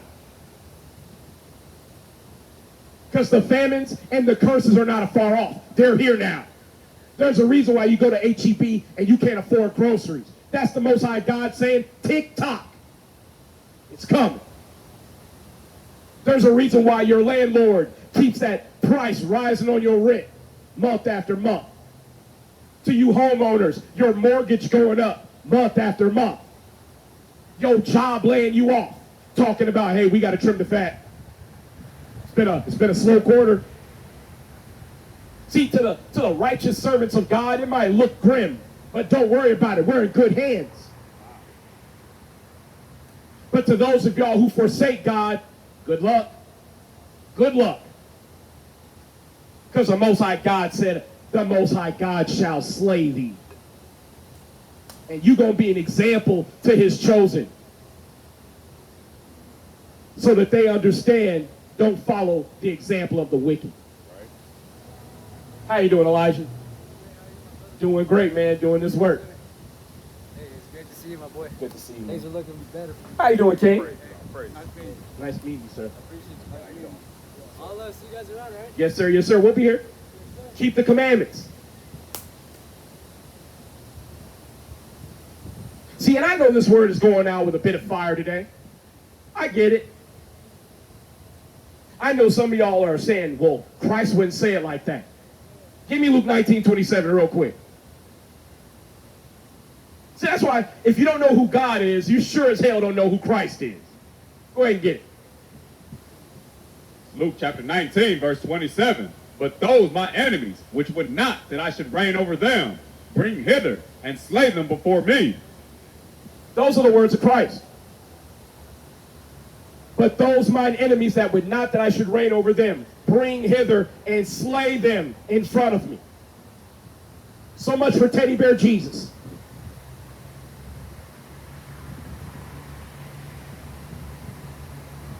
See, and this is when our people are really supposed to go, damn, like, that's a lot of fire coming out of them brothers. I should go see what that's about. Right. But that's why I say I know we're close to the very end, because it don't matter what way you're trying to interact with our people. Those who are resolute to harden their neck, they've chosen. And they've chosen poorly, but they have chosen. See, most of y'all don't understand. Christ is coming to both judge and make war. Make war with who? Well, the wicked. What makes you righteous? Keeping God's commandments. So what if you don't keep the commandments? Then you're the wicked that Christ is going to make war with. Right. It's not hard. Just got to consider for a while. I mean, look at this shit, man. Somebody down there doing some TikTok shit, man. Man, when they turn this internet off, man, y'all ain't going to know what to do with y'all selves, bro. For real.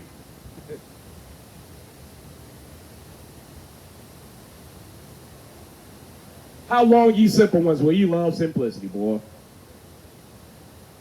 You can't make it up. The vanity of our people, man.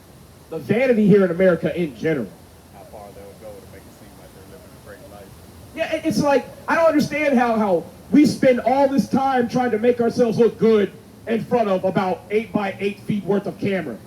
Meanwhile, the world around you is a shit show. Why don't you turn that camera around to the river and show them what it looked like? Show them that it looked like used toilet water. Why don't you turn that camera around to these pale devils walking up and down stolen land? Or go to the jail that's right up the street. Go to the police department. And see all those blacks and Hispanics and Native Indians that the white man is persecuting.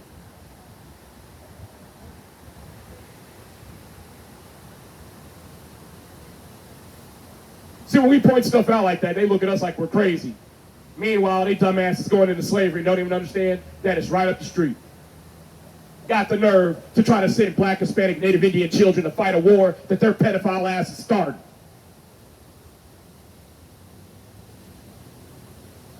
It's low-hanging fruit, but see that? I cheer when I see them as paraplegics.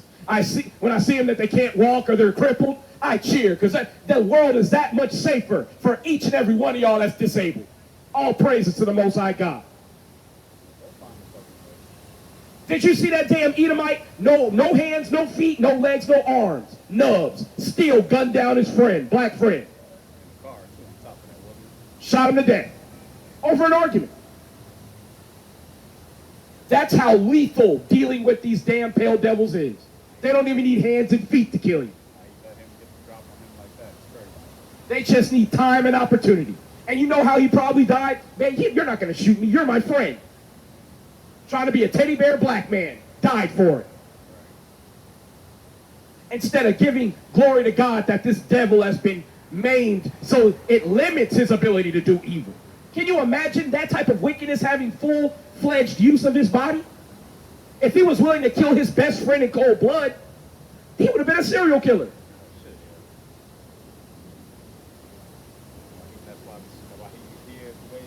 That's why the Most High God put him in the low state that he was in. And Jake's stupid ass trying to help him rise above his station.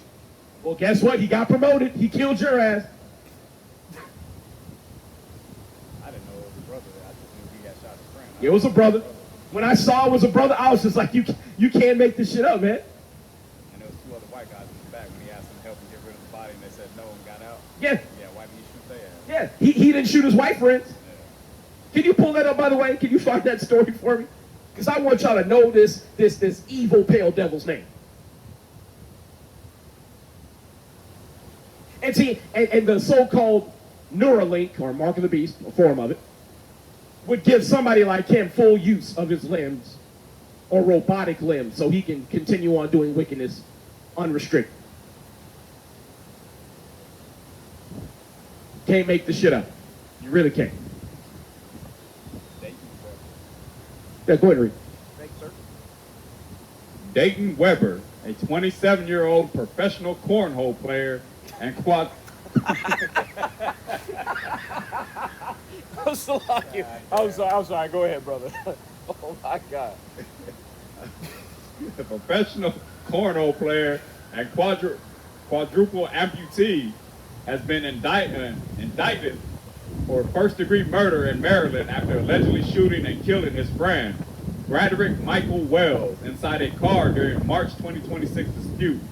Weber, who lost his limbs to a childhood infection, is accused of shooting the passenger before driving off with the body.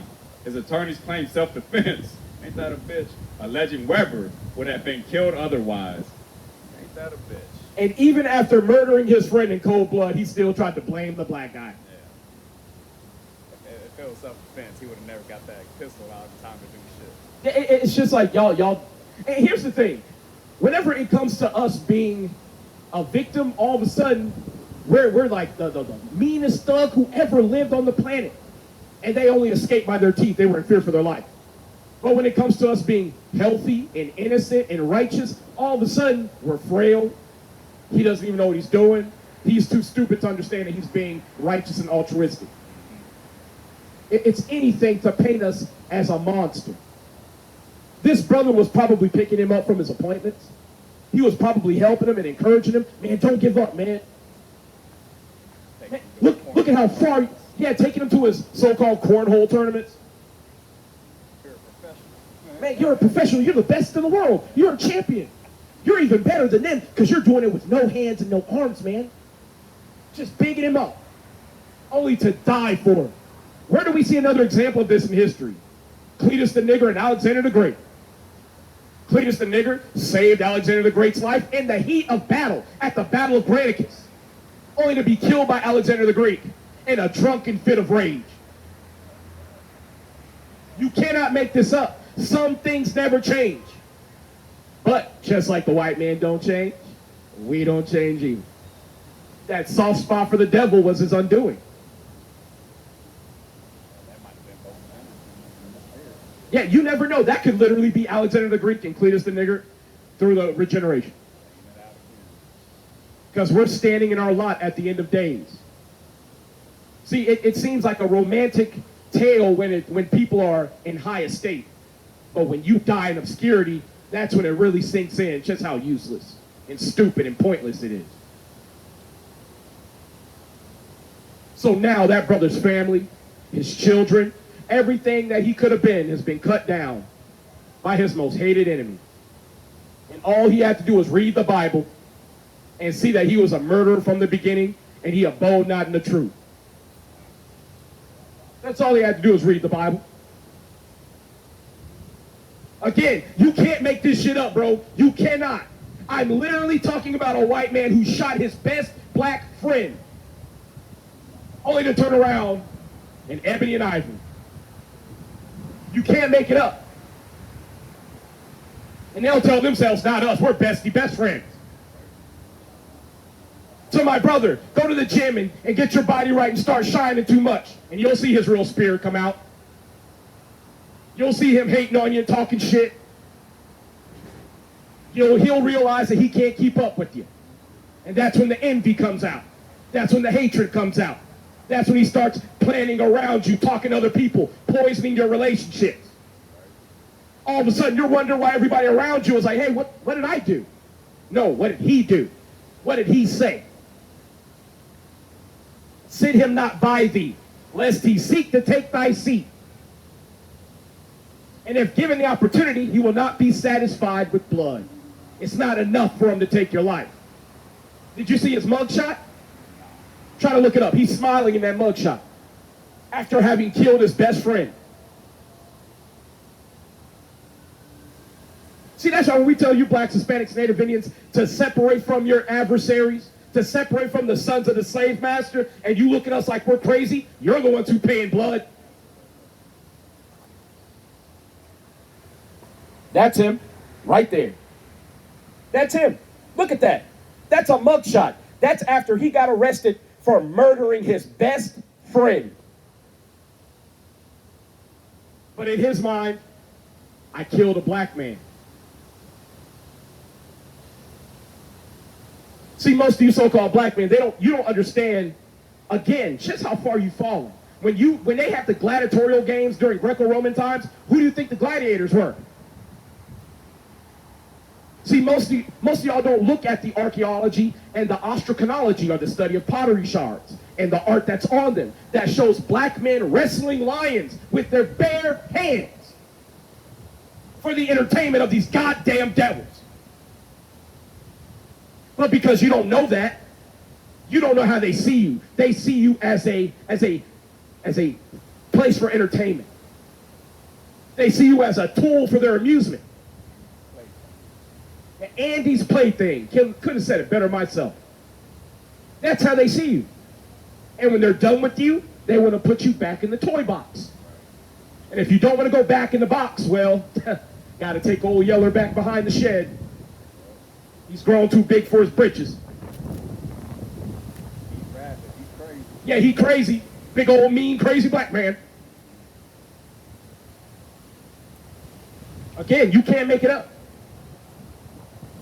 They'll kill you in cold blood, kill you with no weapon, and then, despite you weighing 110 pounds soaking wet with bricks in your pockets, and them having body armor, tasers, guns, armored vehicles, they'll say, I was in fear for my life. You didn't see he had a butter knife? I think he was holding a sub sandwich. You know how much damage he could have did with all that rye?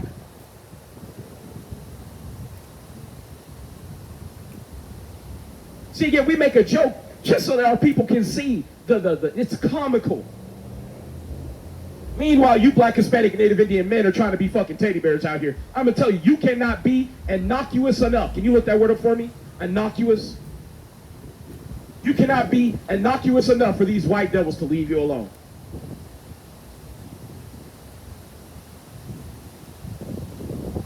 Oh, you know that INNOCUOUS,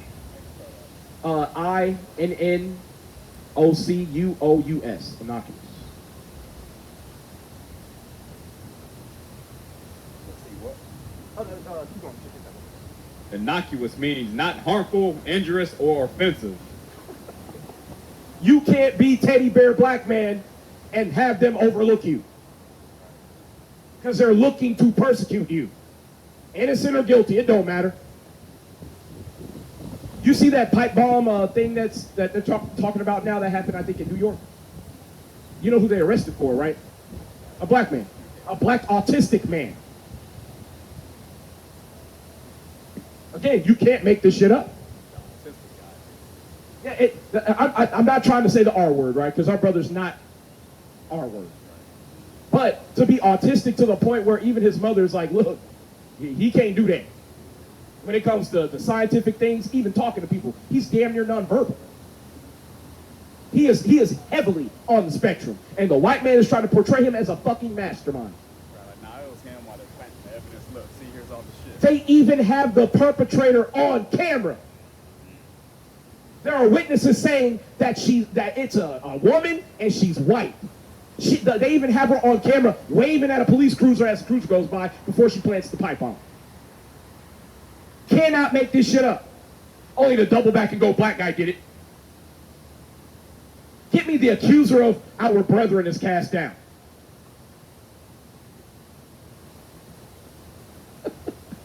Sometimes you just have to laugh, man. This shit, it's to the point where when we're talking to blacks, Hispanics, Native Indians, if they don't want to hear this word, I just laugh, man. You are literally going to throw yourself in the hands of your most hated enemy and try to request mercy from him when he won't even give mercy to his own children. Instead of just returning unto your God and doing what God told you to do.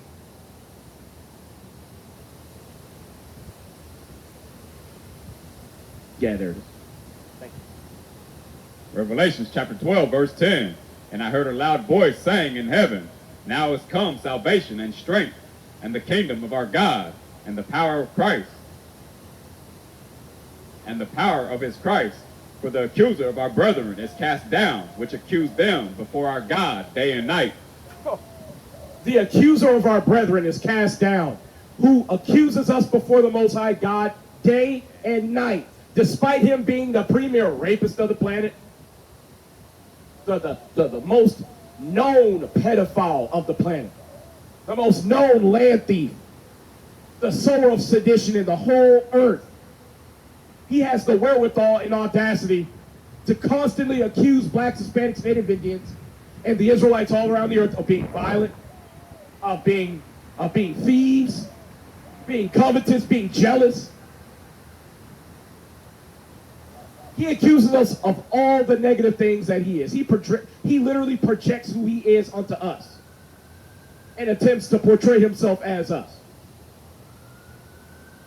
It's like a child who puts on his dad's clothes and says, see, I look like you.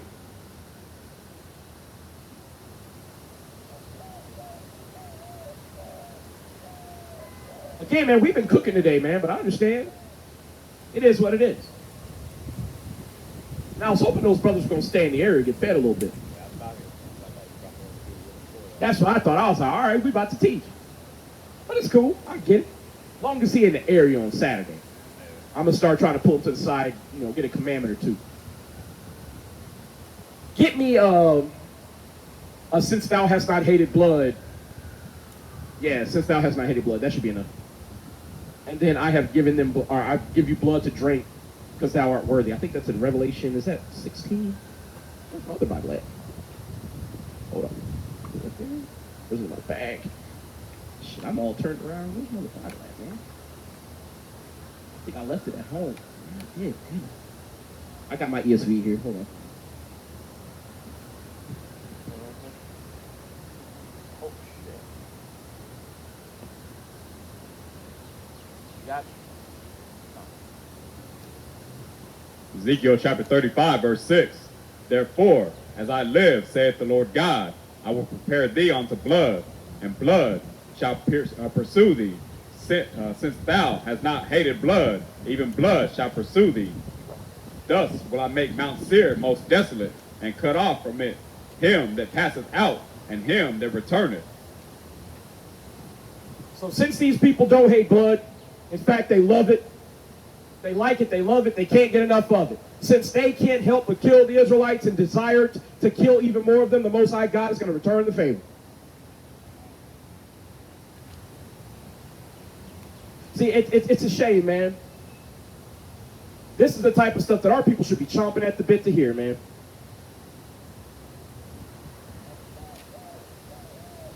Give me, I have given them blood to drink for they are worthy. I cannot see this shit.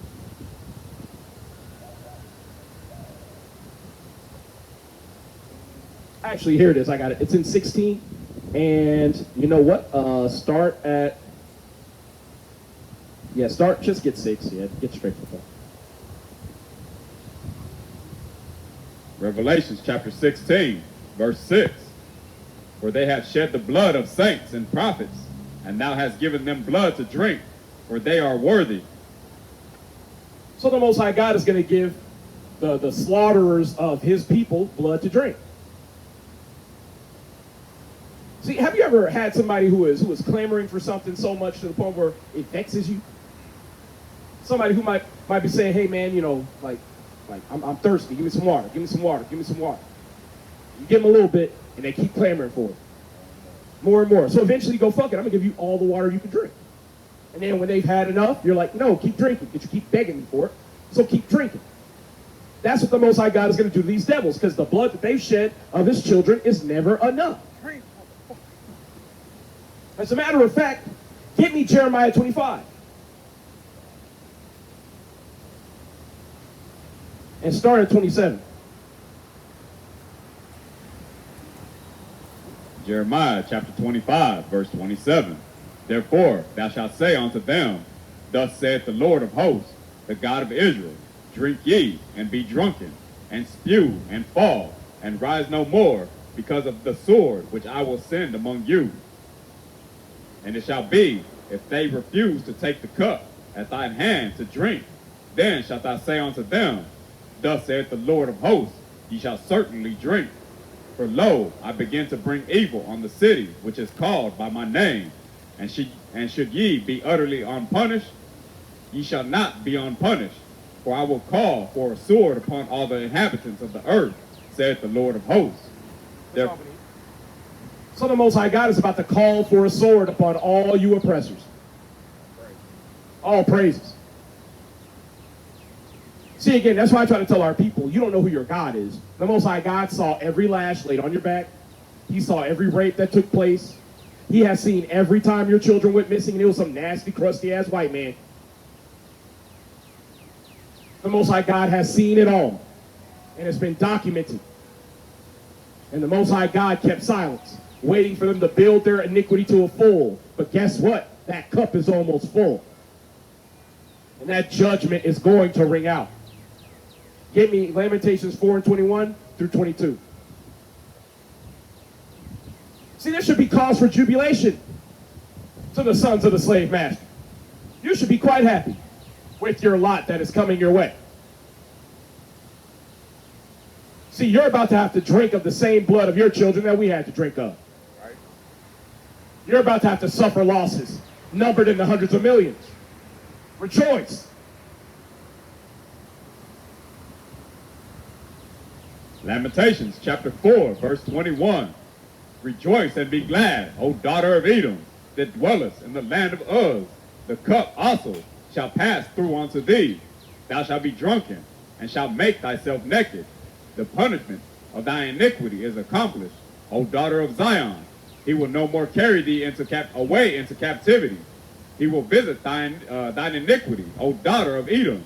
He will discover thy sins. So like I said, it was in the spirit. Rejoice. Rejoice. Be glad. To the sons of the overlords and the slave masters who have done nothing but oppress our people. Rejoice. And that proud look that the Chinese man has, Silk Road slave trade, that blood's coming for you too. Rejoice. Give me 2 Ezra chapter 15, start at 42. See again, I don't mind these damn heathen looking all crazy in the face. Because I know when you listen to music, you're listening to our people. How about those Li Men people, the black-headed people of China? You know them niggas over there that invented Kung Fu? The people in the Shaolin Temple, the people that they used to worship, that's us. And what did you do to requite all their generosity and guidance and wisdom? You killed them too, enslaved them.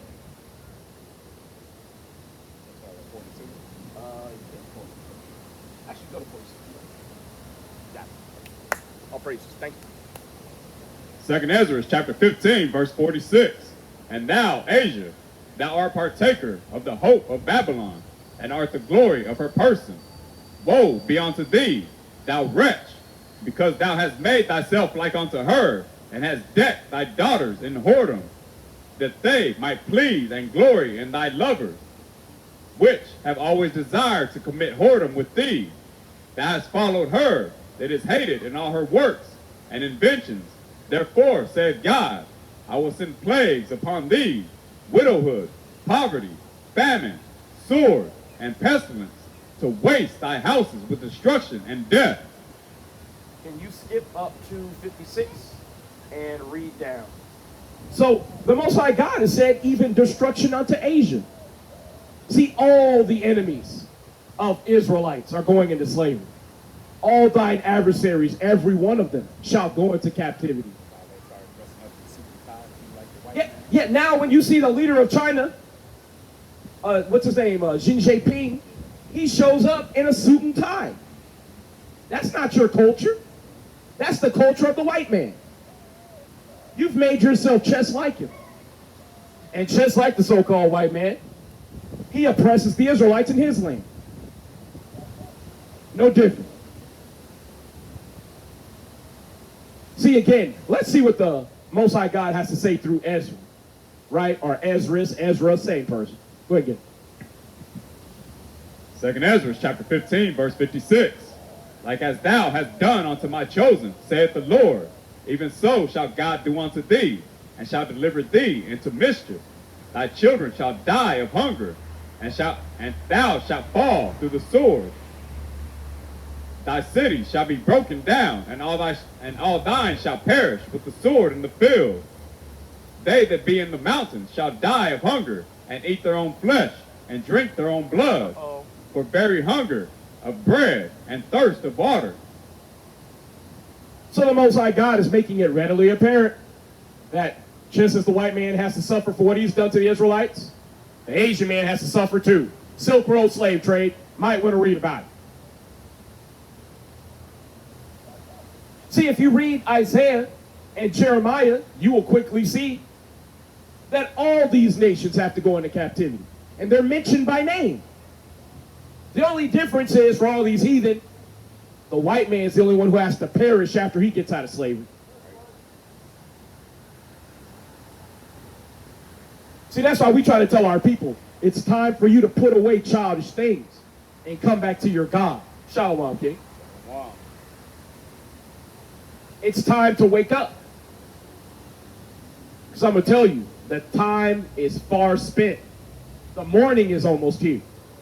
It's like if you stay up all night and you see the horizon starting to turn orange and blue, you realize that sun, it's coming up. Right. And before you know it, it's the heat of the day again. Well, a new day is coming, y'all.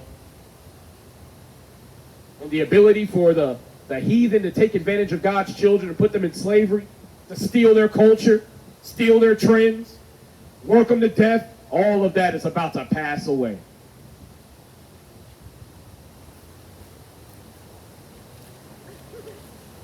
You got anything you want to bring up? What time is it? 6:06? How long do you want to go? 30 more minutes?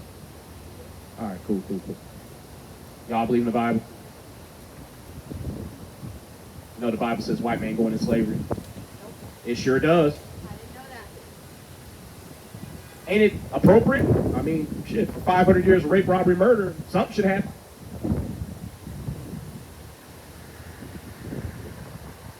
See, again, I say it all the time. You white folks stole the Bible. You could have at least read it.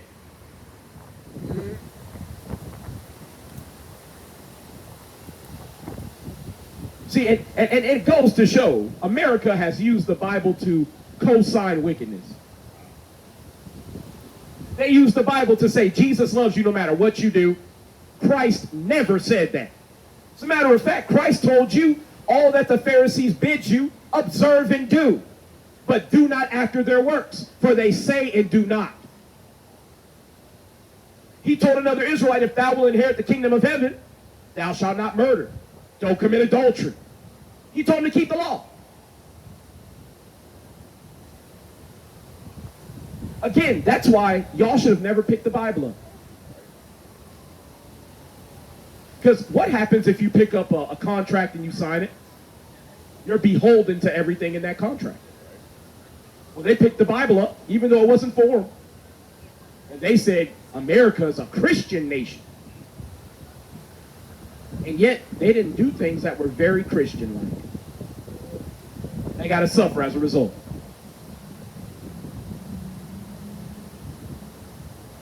See, again, blacks, Hispanics, and Native Indians, you are the Israelites of the Bible. You are the people with the swag, the salt, and the savor that the world wants to copy. As a matter of fact, despite you being in a low state, they still want your music, they want your trends. Get me Psalms 137:1. As they literally take you into slavery in chains, they're like, hey, can you sing us one of those greatest hits? You know that artist Selena that y'all love? Yeah, Selena. Okay, can you do a little performance for us? Yeah, I know I just killed your baby and everything. Dash him against the rock. But go ahead and perform for me. And then I'm gonna make a bunch of bags and put them in HEB and sell them for $50 a pop.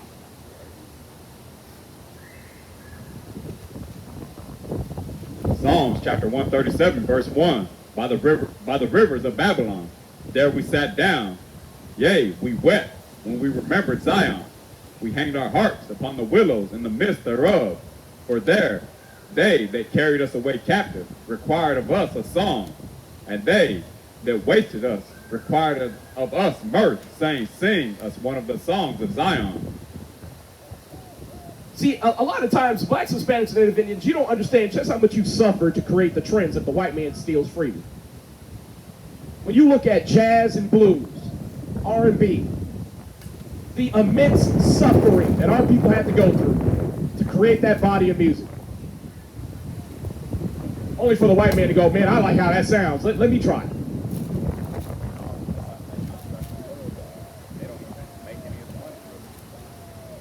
They got our people signing 360 deals, paying for their own production costs, paying for their own costs to make videos, rent cars, have an entourage. Also, the white man can get a check. Most talentless people on the planet making more money than the people who have the talent. Music, sports, art, you name it, the white man is a parasite in it. Can't shake what he's born to be. And ain't it something don't ticks and fleas gravitate to them? When's the last time you saw a black man have to buy a tick or a flea comb? You've never seen it. When's the last time you saw a black man with Lyme's disease? Never seen it. How about Justin Bieber? Lyme's disease. Yeah, that's why he sit on stage, he don't perform no more. Most High shut that shit down.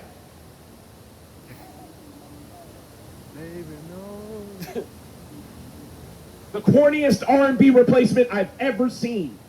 And then you had coon-ass niggas talking about, man, he's the second coming to Michael Jackson, if you ask me. Absolute madness. But that's why we try to tell our brothers, you have to reassume your crown. You are God's chosen. We are the Israelites. And then when you, go ahead and get it. And then when you consider the amount of suffering that Michael Jackson had to go through with Joe Jackson, only for our people to try to pass the torch to a white boy.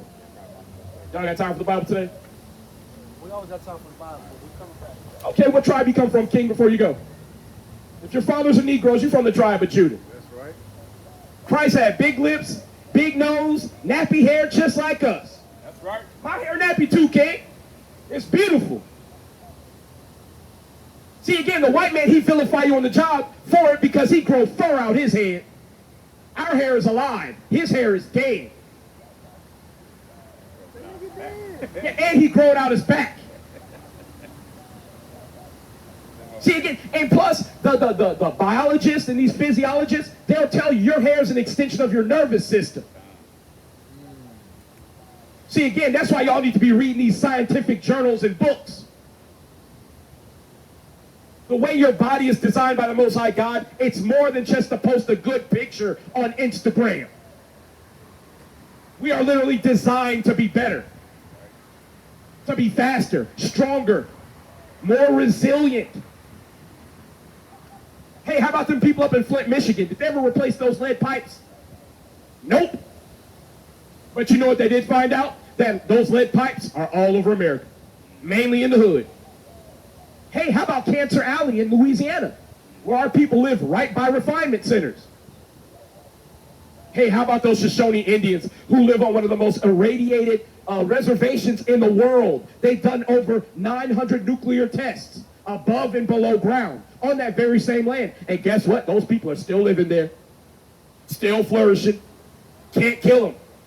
Why? Because they're the Israelites. You are built better. Give me Deuteronomy 7 and 6. I know the white man won't tell you, but I'll tell you. Blacks, Hispanics, Native Indians, you are God's chosen. You are the best there is, the best there was, and the best there ever will be. Shout outs to Bret Hart. Go ahead and get it. Deuteronomy chapter 7, verse 5. But thus shall ye deal with them. Ye shall destroy their altars. And oh, 7 and 6. Verse 6. For thou art a holy people unto the Lord thy God. The Lord thy God hath chosen thee to be a special people unto himself above all people that are upon the face of the earth. To my Native Hispanic brothers and sisters, you are above all people that are upon the face of the earth. If you're Mexican, you come from the tribe of Issachar. Issachar means he who is hired. Who are the hardest working people on the planet? You are. See, that's in the Bible, but yet our people will not stop and consider. But when things go sideways or awry, they will cry out to the God that they know nothing about.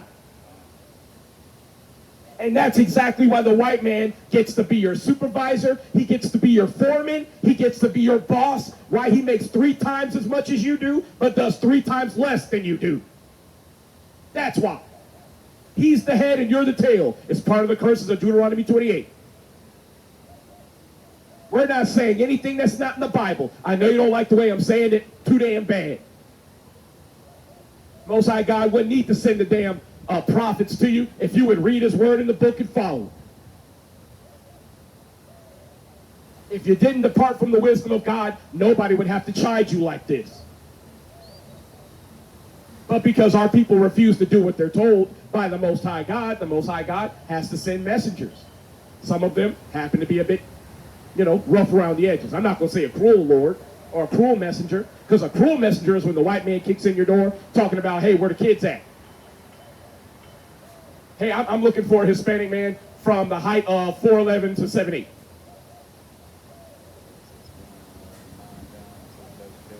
Go ahead and get him. Exodus chapter 1, verse 9. And he said unto his people, Behold, the people of the children of Israel are more mightier than we. Come on, let us deal wisely with them, lest they multiply, and it come to pass that when there falleth out any war, they join also unto our enemies, and fight against us, and so get them up out of the land. Therefore they did set over them taskmasters to afflict them with their burdens, and they built for Pharaoh treasure cities, Pithom and Ramses. But the more they afflicted them, the more they multiplied and grew, and they were grieved because of the children of Israel. So despite the best effort of our oppressors, despite all the affliction, despite their efforts to work us to death, might as well have sent us to the gym for a couple 100 years.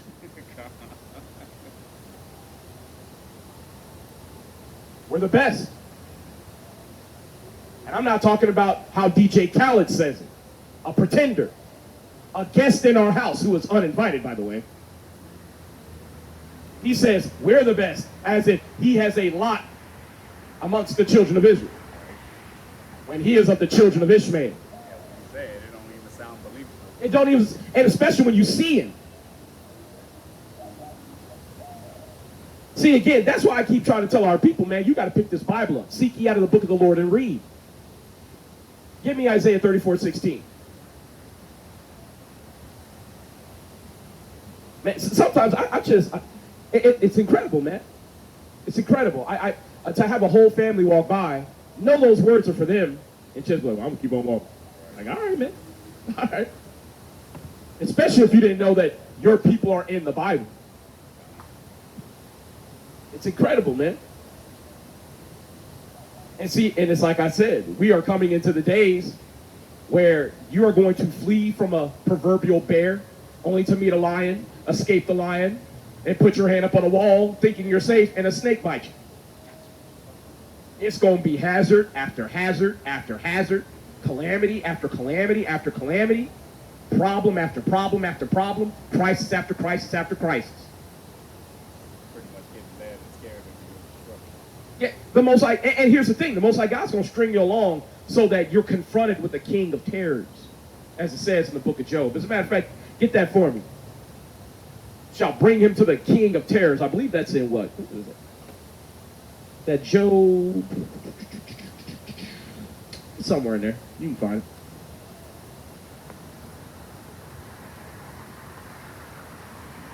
Boy, it can't come soon enough, man. Seeing these damn devils walk around on stolen land, this shit crazy. I ain't gonna lie to you. Shit is absolutely crazy.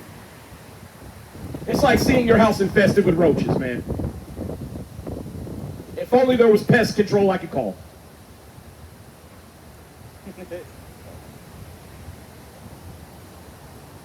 And see, and here's the thing. Blacks, Hispanics, and Native Indians, y'all don't even think with your heads. All you got to do is go sabotage these sunscreen factories. Sun will do the rest of it for you. They'll at least have to stay indoors. You ever go to a beach and it's full of just white folks? It's just like, what y'all out here? And here's the thing. They've already proven that sunscreen is what's killing all the shit in the ocean. Yep. It kills coral reefs. Look that up for me real quick. Sunscreen kills ocean life. Yep. Them just being next to the water or in it is killing nature.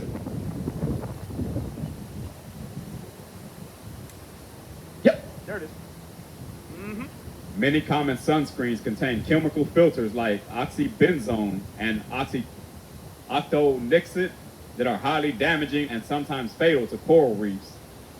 These ingredients can cause coral bleaching, DNA damage, and deformities in larvae, even at low concentrations. Up to 6,000 tons of sunscreen wash over coral reefs annually.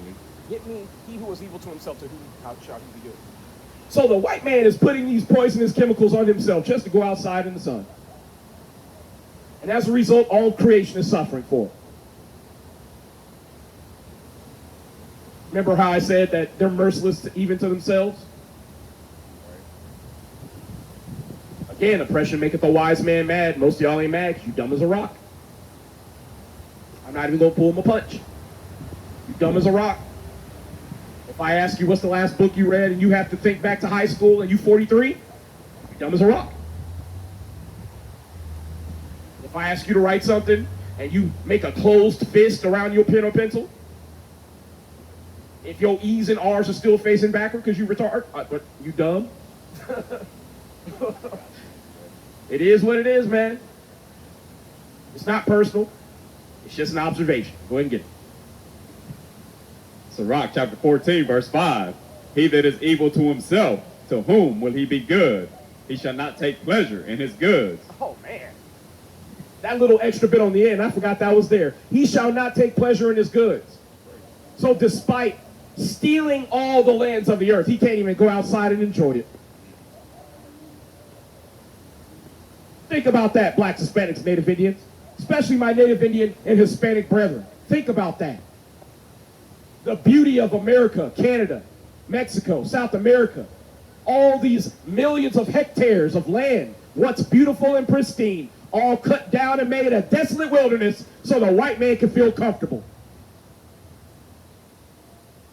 And he's still spraying the skies to blot out the sun because he's the one whose sun it bursts on the planet. Think about it. See, y'all might not think it a big thing, but it's immense. Look up the word gravid for me. Gravid, G-R-A-V-I-D, gravid. It's a gravid matter that the so-called white man is a pox unto all of reality. You went all the way over there to say that? You're a coward. You are a straight coward. And leave your dog alone. He ain't do nothing to you. Gravid. Or gravid, yeah. VID.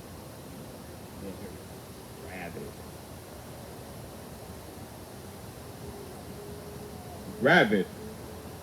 It means pregnant or carrying eggs or developing young. Now get the dictionary.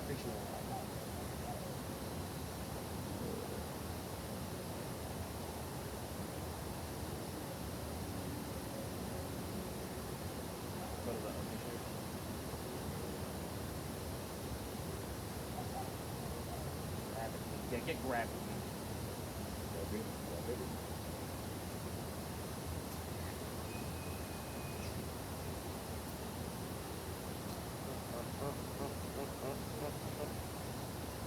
Full or teeny. Yeah, there it is. Yeah.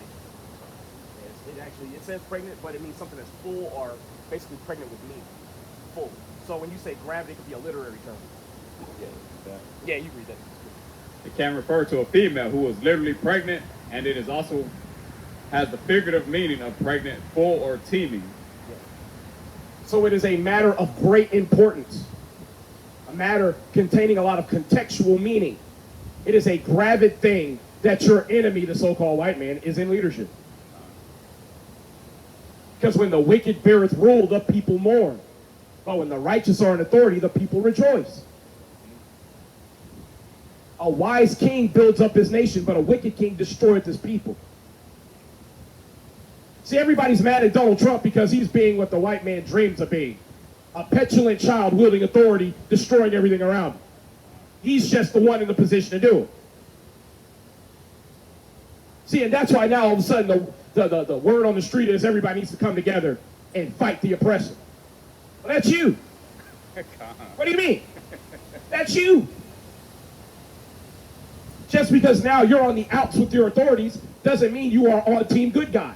This is not an episode of Naruto. You once a bad guy, you are always a bad guy. I'm sorry. You cannot become a good guy after stealing our brother's land and then just saying, I'm real remorseful for it. Character development. And here's the thing, if there were character development, where is it? Aren't they still shoving blacks and Hispanics in prisons? Yes. Aren't they still trafficking our children? Yes. Aren't they still taxing us into oblivion? Yes. Where's the character change? And that's why you see now all these animes, cartoons, and movies, they're making it so that all the bad guy has to do is go, I'm sorry.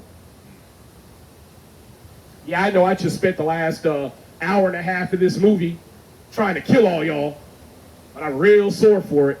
My bad. I've changed. That's how the white man be talking. And you niggas fall for it every time. It's so stupid. I'm only doing this because I forgot to take the meds. Yeah, all of a sudden he has a sob story. I only did this so I could feed my kids. Okay, so you traffic my kids so you can feed yours? You fire us from our jobs so that you can keep yours? You sell us out while we're supposed to be together. Bacon's Rebellion. Can you pull that up? Bacon's Rebellion. The one time blacks, Hispanics, and Native Indians all came together to try to throw off the yoke of the so-called elite. And you know who stabbed us in the back? The white man, Esau. Yeah, go again. Bacon's Rebellion, 1676 through 1677, was the first armed uprising in American colonies led by Nathaniel Bacon against Virginia Governor William Berkeley, triggered by disputes over Native American policy, high taxes, and low tobacco prices. Bacon's frontier army burned Jamestown. The rebellion failed after Bacon died of disease, but it hastened the shift from indentured servitude to racial slavery. Now, the part they leave out is the creation of middle-class jobs.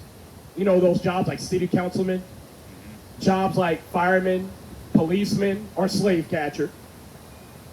That's how they crippled Bacon's Rebellion.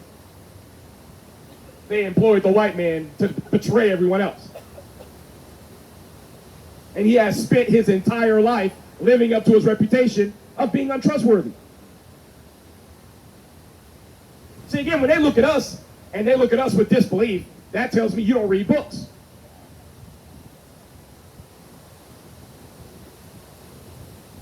See, and again, the day that we're coming into, you black, Hispanic, and Native Indian women, you're going to have to get a clue and separate from the white man. You're going to have to figure it out. And your children are who their father is. So if it's a white man, you got a demon baby, I don't care how close it look to you. I don't care if you come out doing a 360 dunk like Michael Jordan, still a cracker. I don't care. See, we have been fooled by all these different philosophies that he has sold to our people. Right? And as a result, we have departed from our God. And we have walked into the darkness, so to speak. We've walked away from the light. Away from the wisdom of the Most High God. When his laws are a lamp unto our feet. Let's get that real quick. We're about to finish up. Get me Psalms 119 and verse 105.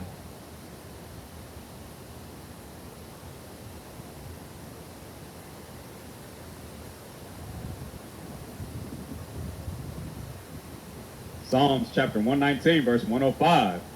Thy word is a lamp unto my feet and a light unto my path. Keep on. I have sworn, and I will perform it, that I will keep thy righteous judgments. So those of y'all who have prayed in your dire state for the Most High God to intercede on your behalf, you've prayed to so-called Jesus Christos, Jesus Christ, talking about, God, if you get me out of this one, I swear I'll do what you tell me to do. I'll keep your commandments. Most High God remembers your oath. You're going to be held to it. That makes you think of, where you get too drunk, like, puking in the toilet. Oh, this help me, God, and I'll never drink again. Can you try to find that? Don't make oaths to God. You should be able to find it with that. All right. And see, in King David, in his zeal, he made haste to keep God's commandments. This is Psalms 119 and 60. I made haste and delayed not to keep thy commandments. The bands of the wicked have robbed me, but I have not forgotten thy law. So despite all the hardship, all the defrauding that he suffered at the hands of his enemies, King David kept things in perspective and realized God is his only salvation. God is his strength and his only way out. And as a result, he never departed from God's laws. He stayed the course. He might have stumbled a couple of times. One time, really. But it was a big stumble. But he didn't depart. You got it? No. It's like, don't make promises to God because he will hold you to it.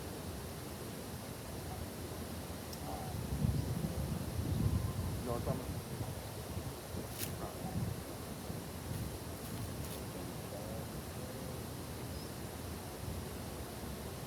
Yep. Thank you, sir. James chapter 5, verse 12. But above all things, my brethren, swear not, neither by heaven, nor by the earth, neither by any other oath, but let your yea be yea, and your nay be nay, lest ye fall into condemnation. So you're not supposed to be making oaths unto God. Because the Most High God holds you to the things that you promise. Got time for the Bible, sister? It's a shame. But again, I say it all the time. You won't hesitate to call on it. Saying to all you sisters who are running and who are too prideful to stop and hear the Bible, get used to running, because you're going to be running a lot in these days to come. I hope your cardio is good. Because I'm going to tell you, the white man, he got birth strength, right? So he's going to be good on them first about 50 yards. So you might want to start doing some sprints. And get the bear mace. The regular mace ain't enough, trust me. When that white devil is ravenous, you're going to need it. I don't know why you're looking at me like I'm crazy, because the number one rapist on the planet is the white man. Might want to look at some day. I'm sorry? I didn't even say he was. Context. I'm trying to warn you. See, he got the message. That's why he held up his finger. Might want to talk to him. See, again, she thought I was getting on him. No, I'm warning you. That's what we're out here for. And the fact that you raised your voice to two strange men, your man needs to check you. He needs to check you. Now, no, you pipe down, sir, and check your woman. Why is she talking to strangers?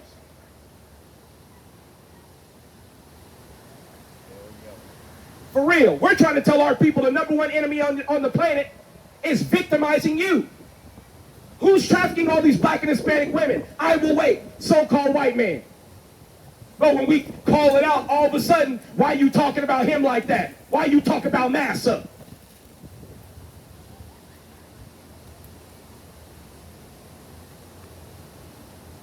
And I can only imagine the headache that brother got to deal with. I can only imagine. See, that's why the Bible says, who will pity a charmer who is bitten by a serpent, or any such that come near wild beasts? Despite the warnings, our people don't want to heed them. See, and y'all know the proverb, if the shoe don't fit, it ain't for you. If it don't apply, let it fly. But yet, some way, somehow, as soon as you start getting on their oppressor, well, why you talk about Massa like that? Don't choose talk about Massa. And that's exactly why the white man foot stay on your neck. That's what I'm saying. Like, brothers don't consider the plight that their woman can put them in.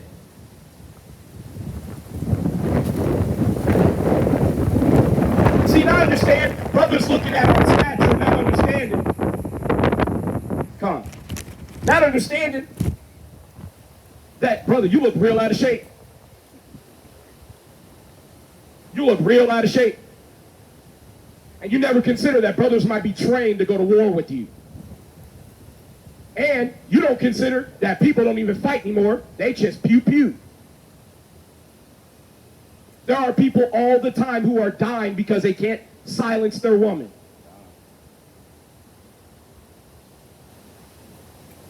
Get me, she is loud and clamorous. See, I know people don't like this message, but I don't give a damn if you like it or not.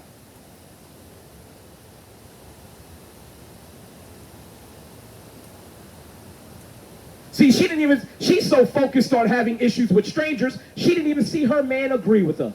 Didn't even see it. And see, that'll be the same type of woman talking about, well, why can't I wear this to the club? I want to wear it. And not only am I going to wear it to the club, I'm going to somewhere where it's full of strangers without you.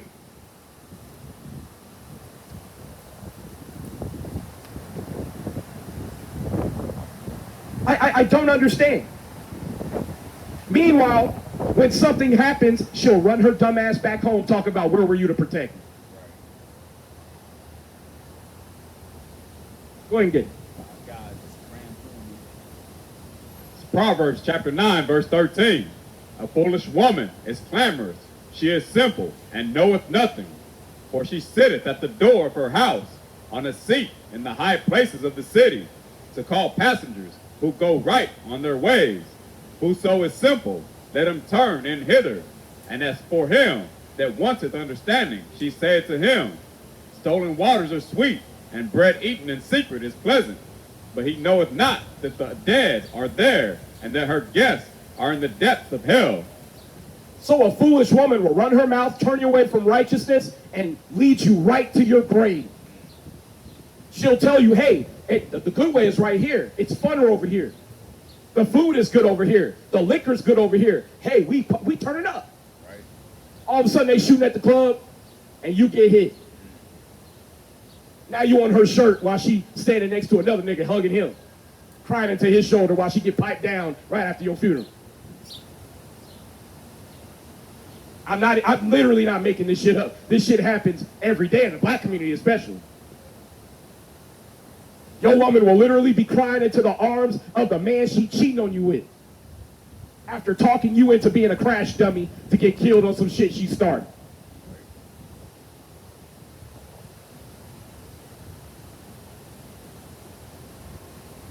See, I understand a brother got to save face, but here's the thing. You only saving face because you scared of her. I know what it is. You scared of your woman. Straight pussy. That's why she run her mouth like that around you. Straight up.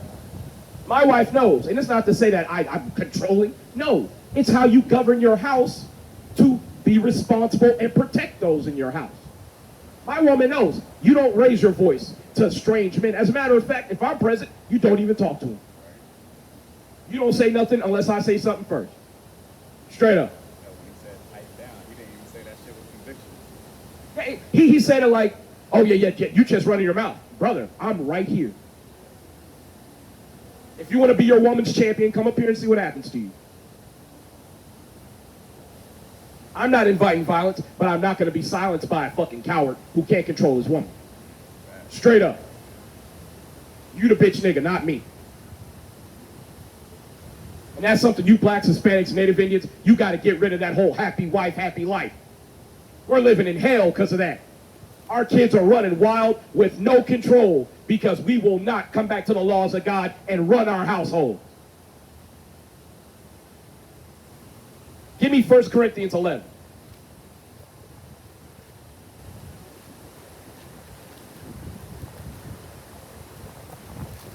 Right? Because the Most High God appointed a natural order in our household. And I know a lot of you cowards and coons, you've been told, yeah, start at, as a matter of fact, start at 1. But, hold on. So, I know a lot of y'all have been told that you're supposed to be this stoic figure who never says anything. I don't know what he's doing.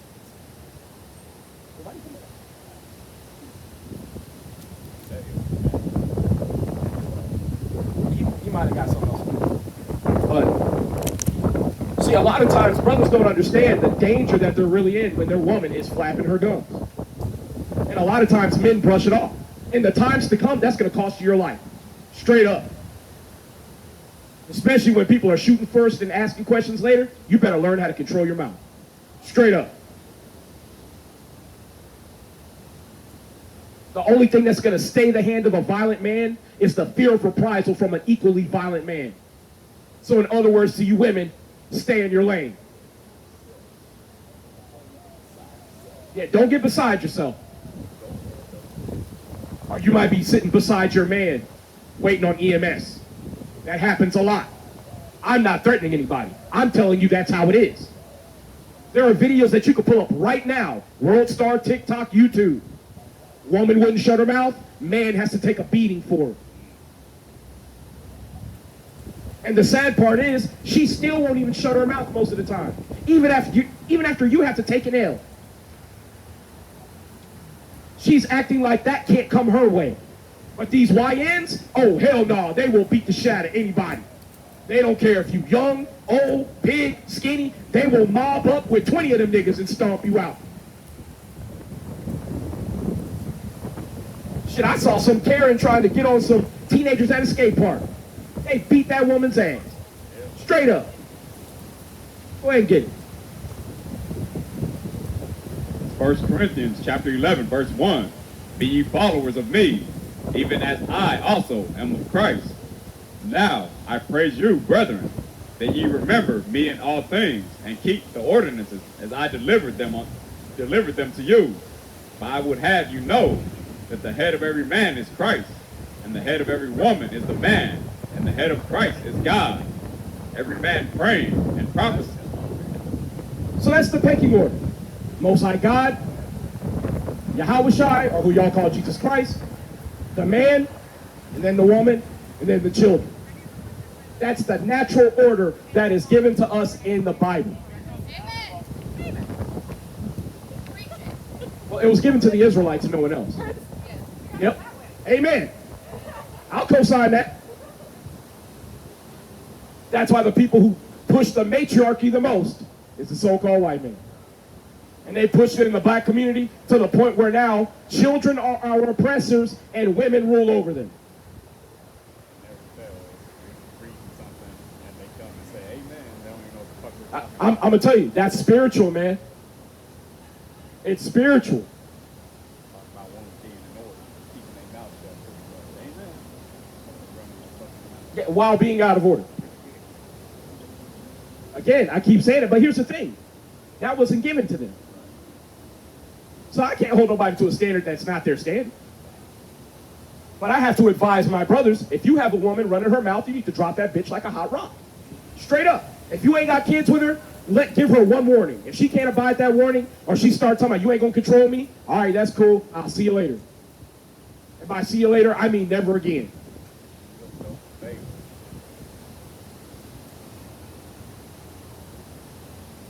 Folks don't realize, man, we're not supposed to be giving our strength away to our wives and our girlfriends. That is destroying our household. Give me that. Children are oppressors and women rule over them. When you look in the black community especially, that's exactly what's going on. The black man is completely absent from running his household and protecting his kids. He's completely absent. And I know our Hispanic brothers, some of them grew up without their fathers too. It's a curse that the Israelites are under. That's why we're telling blacks, Hispanics, Native Indians to return unto God and keep the commandments. So these curses can be lifted off of us. Come back to your people. Stop giving your sons to the sons of the slave master's daughter. Stop running to their community thinking that, oh, they're so much better over there, when they don't want to have anything to do with you. Behind your back, her parents are saying, why are you with him? You sure you don't want to get a nice boy from the college? You sure, you sure you want to have a kid? He's going to grow up. He's going to be hated. You know that. You know how our family is. Right.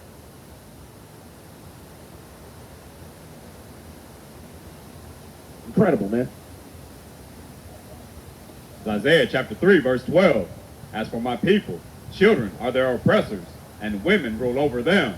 O my people, they which lead thee cause thee to err, and destroy the way of thy paths. So the people who are leading us right now are destroying us. They're destroying our path. They're leading us to our failure and our demise. That's why we try to tell our men, it is your responsibility to lead your family. Not your woman's, not the white man's, not the government, no one outside your household but you. And if you refuse to lead them, then God have mercy on them, because the world is going to chew them up and spit them out. Straight up. You see all these kids growing up with identity issues to the point where all they need is a single teacher to tell them you could be a boy or a girl and do what you want to do. He's surrounded by nothing but loudmouth women who look like they have control of things. So he's like, well, I'm going to emulate the thing that looks the most empowered around me. So the most empowered thing around me is a woman, so I'm going to be a woman. If I could be a man or a woman, I choose to be a woman. I wish it were more complex than that. It really isn't. When you get down to the psychology of it, it's not that complex. What time is it, King? 6:45. We're going to go ahead and hang it up, y'all. I understand we brought out some hot fire tonight, and I know some people didn't want to hear it, but damn it, too bad. Because the one thing we will never be accused of is being derelict in our station. We do our job. For real, not enough brothers do it. I'm not trying to be at ease with all the wicked people in this nation. My whole deal is, can you show me the prophet in the Bible who was at ease with the wicked? I'll wait. Even Jeremiah, as a child, was sent amongst his people to tell them, hey, if you don't turn back and keep God's commandments, God will kill your ass. He might have said it more eloquently, but our people understood when he was saying that the Babylonians were going to come and pestilence, famine, the sword, teeth of wild beasts. When he was saying all them things, our people understood. You're saying God is about to kill a lot of us. When Ezekiel said it, why do you think Ezekiel was by himself most of the time? When Ezekiel went dumb, notice that there weren't a bunch of people around Ezekiel going, hey man, how come you can't talk? They were probably like, man, thank God. Finally, this nigga can't talk. All praise. Not understanding, no, that was to their detriment. Because now, the man who sent to warn you, I've shut his mouth. So the warning isn't going forth.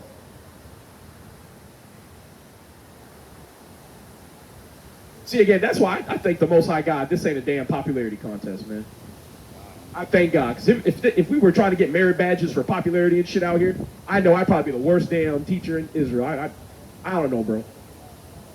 I'd be the worst teacher out here. Negative 5,000. For real. So I'm gonna tell you, I'm not changing the way I come at people, man. Because you can't. We're at the very last second of this kingdom. If you look at the doomsday clock, even the white man is telling you that there are about 2 minutes till midnight. You got about 2 metaphorical minutes of an empire before this empire collapses. But our people just don't understand it. They don't get it. And because they don't get it, they're going to pass on and be punished. When repenting is something that they could, in fact, do.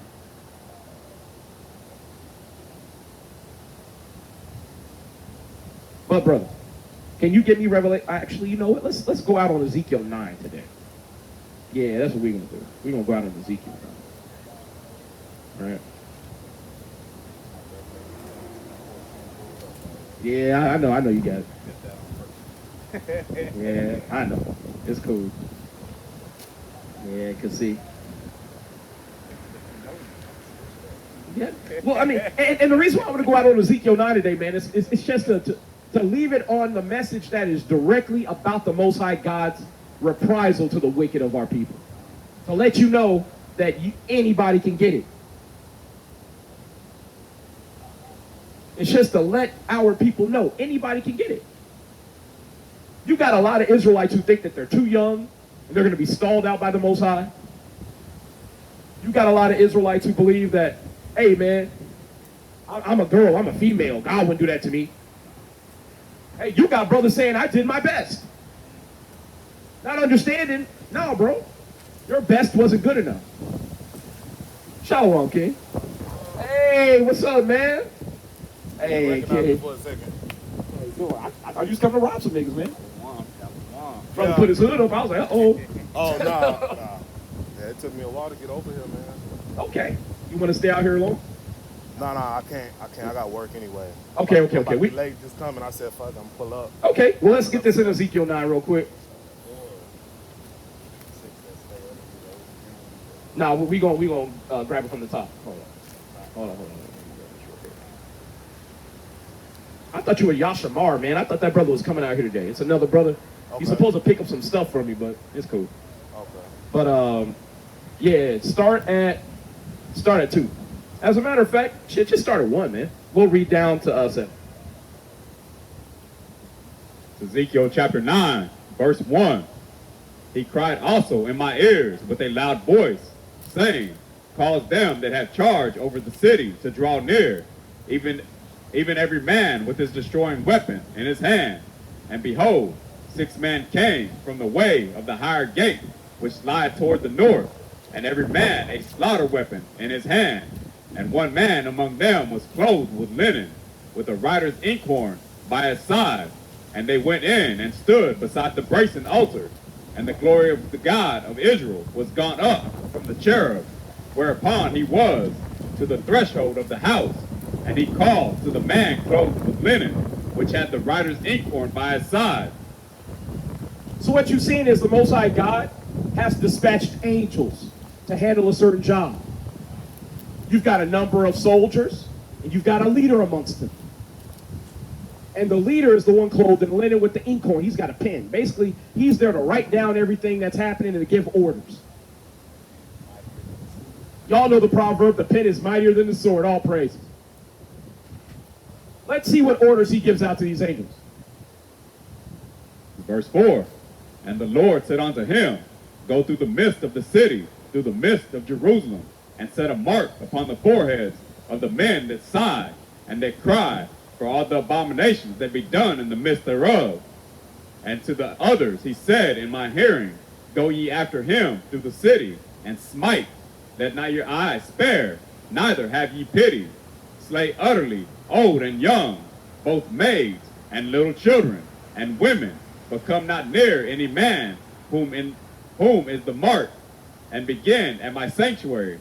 Then they began at the ancient men, which were before the house.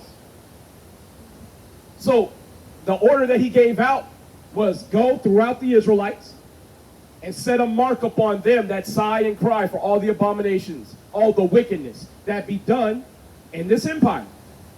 How you doing, okay? If you native Hispanic, just know you're a king on earth, all right? That's all right. Keep God's laws. God bless, guys. God bless, God bless. Dog heard that one. Yeah, yeah, your dog heard that. He like, that's right. That's right. We the Israelites. See, again, that order that these angels got when they were told to go smite, they also got the order to smite maids and little children, young and old, men and women. In other words, anybody could get it. If you don't have the mark of exemption, you are not going to make it to the kingdom. I promise you that. Most High God is putting it on himself. You got to understand something. This is wisdom that is shared with Ezekiel from God. He's letting you know what the orders are in the day where the Israelites have to be gathered and returned to their land. If you don't pass the smell test, you finished. Let's go ahead and get 7 and 8. Actually, just get 7 and we'll go to Revelation. Yeah, 22, 14, 15. Ezekiel 9, verse 7. And he said unto them, defile the house, and fill the courts with the slain. Go ye forth. And they went forth and slew in the city. Notice those angels didn't go, but Lord, some of them are trying real hard. They gave no opposition. They said, you got it, boss. Let me out. I always be talking about, Tom when he had his friends come over to beat up Jerry. Right. They pushed their hats forward and them niggas just ran in there, man. Yeah. That's what them angels gonna do, man. They gonna just run up in that shit, man. You Israelites who are wicked, they coming, boy. They coming. See, one of the things they ain't talking about is all these UFOs they seeing over these nuclear sites. All the UFOs they seeing out in these oceans near the aircraft carriers, near the Strait of Hormuz, and Iran, and Israel, all where there's warfare. Why? Because God is a man of war. And so is his son, and so are his other sons, the angels. Yeah, and now we talking about Artemis too, and that shit is so fake. It ain't even, it's just, that's how dumb they think the average person is. You know what the sorry part is? They're right. Can I speak on that, bro? Yeah, go ahead. Give you some context. Oh, Yeah, you good. I just been having the same conversation with an Israelite recently, Step forward. and the crazy part is, I had a whole debate with this brother, and he couldn't keep up intellectually. All praises to the Most High. He's gonna use the babes to confound the wise. And one of the things that we were talking about was, there's so many, and honestly, I just picked up an Edomite who I gave him a ride to the airport to go to Colorado. He worked at Southwest Research Center, and they're going up to Colorado to work with some people who work for outer space, and they trying to build a base on Mars and all that directly. Him and the team he worked with. And the crazy part about it is a lot of our people just believe what Whitey say. Yep. You know what I'm saying? And the thing about it is, I'm gonna say this concerning the comment you made about the chariots. They're not gonna tell us. They're not gonna say much about it because they know what's going on. They know what time it is. They know that this kingdom is falling. They know that they've done wicked things. Even if they didn't directly put us in slavery, they gotta pay for the sins of their forefathers. That's right. You know what I mean? They want to put a knee on our neck for 8 minutes. They want to string us up in the streets. They want to walk through our city and enjoy our fiestas and our soul food and not just us. They do it to everybody. You know what I mean? All this cultural appropriation. But back to the whole spaceship stuff, right? It makes absolutely no sense. And I'm gonna say this and I'm gonna land here because there's a lot I can go in on it all day. But if you can't even get cell reception up the block in your own city, how are you getting cell reception and Spotify reception up in space? Yep. It makes no sense. And if anybody ever sees this, go look up the second law of thermodynamics. That explains to you you can't have a pressurized gas system without a container around it. Let me give you a simple example. Balloons and tires. If the pressure inside of the tire or the balloon is at has a higher pressure than the pressure outside of it, eventually what's going to happen is it's going to equalize with the pressure surrounding it. And if we're in a never-ending vacuum of space with millions and billions of galaxies, there's no way, shape, or form or way, I'm being a little hyperbolic, but there's no way you can have a pressurized gas system like the Earth next to a never expanding vacuum, which means it's going to suck all the air and nitrogen and everything in the air. Yep. It's going to suck it all and just dissipate into space and pressurize equally with the space around it. There's no way that's ever possible. You look that up, go poke a hole in a balloon, go put a knife through a tire, and see what happens. We're living in the balloon, we're living in the tire. There's no way for these people to be in Mars and all this other stuff. It's just another plot to steal your money. Come. And I'll look up a man named Norman Bergrum. Bergrum. Can you look him up real quick? Norman Bergrum. He's an astronaut who directly said that the aliens that are in these so-called UAPs or UFOs are black men. Matter of fact, just to add another point, it's not just to steal our money. It's the Book of Enoch and the AI whole thing that people be propagating these days is all to take the focus off of the Bible, the true focus, and as God chosen people, us. You know what I'm saying? And they don't want us to think about our own plight. They want to distract us with a different narrative to relate to somebody else's Can you struggle. read this little synopsis right there?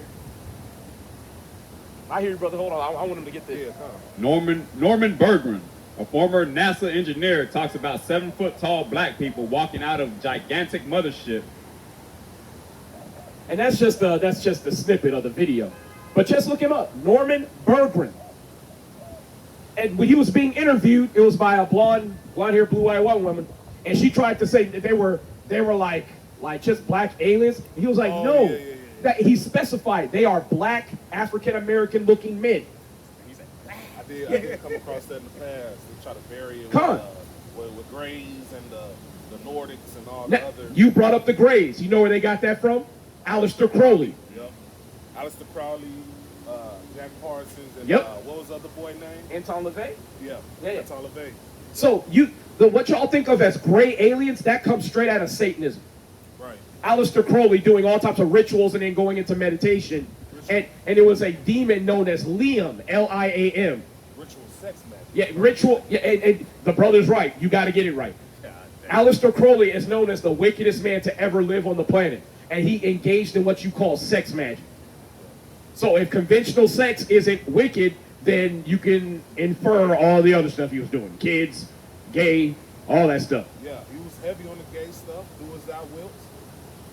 Who was the dude for the Satanist church up in Germany? Even he said that dude is crazy and wicked. Ain't that to do with the lazy eye or the blanked out eye? I don't know. It don't. But the head of the Satanist church, because Aleister Crowley used to follow up under him, and he's like, well, we don't believe what you talking about.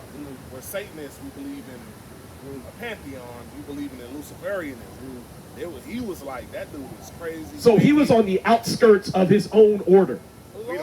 So that tells you how heretical he was even amongst his own fellow Satanists. Yeah. See, and the reason why we're going into this is because a lot of the things that we think, like when you say Jesus Christ will forgive you for anything and do what you want to do, the first tenet of Satanism is do as thou wilt. That's why most of you attribute wickedness to the God of the Bible when the God of the Bible holds you accountable for the things that you do that are against his laws. There is no do as thou wilt. It's do what I told you to do. Already said it. That's another part. Our people get that wrong. Oh, yeah. Come I on. gotta pray and God see what God said about it. You already said Yeah, it. he already said it. He It's in the already script. said it. Like you just said, go through the city and smite man, women, and baby. Anybody who ain't got that mark. Anybody who ain't got that mark. Hey, give me that Revelation 22:14 through 15. I got Because, it. Oh, you got it? yeah. You want to read it? Come read it, man. I don't want to step on your toes. No, you good. Shit, you ain't hearing us, man. Hey, say that again. I'm not hearing nothing. This is the book of Revelations, chapter 22, verse 14. 14. Out. Blessed are they that do his commandments, that they might have right to the tree of life, and may enter through the narrow gate,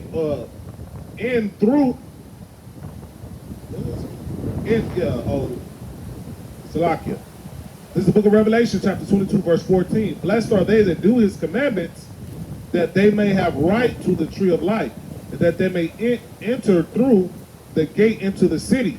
For without are dogs, and sorcerers, and whoremongers, and murderers, and idolaters, and whosoever maketh a lie. And with that, y'all, call halal Yahweh Shem Yahweh Shai. That means all praises be unto Yahweh in the name of his son Yahweh Shai. Kwam Yasharallah. Kwam Yasharallah. And Mawaz Lababal. Awaz Lababal. Yeah, buddy. I gotta chill about it. All right, brother. Man, this brother came in. He swooped in, man. Yeah, I was trying to catch up, man. But, hey, that's So do you just get it through Flip? I'm gonna have to do that, man, because ain't nothing like it. I gotta pay. If you do what the way it works for mine is the way I got my account set up, I gotta pay like Shalom, y'all.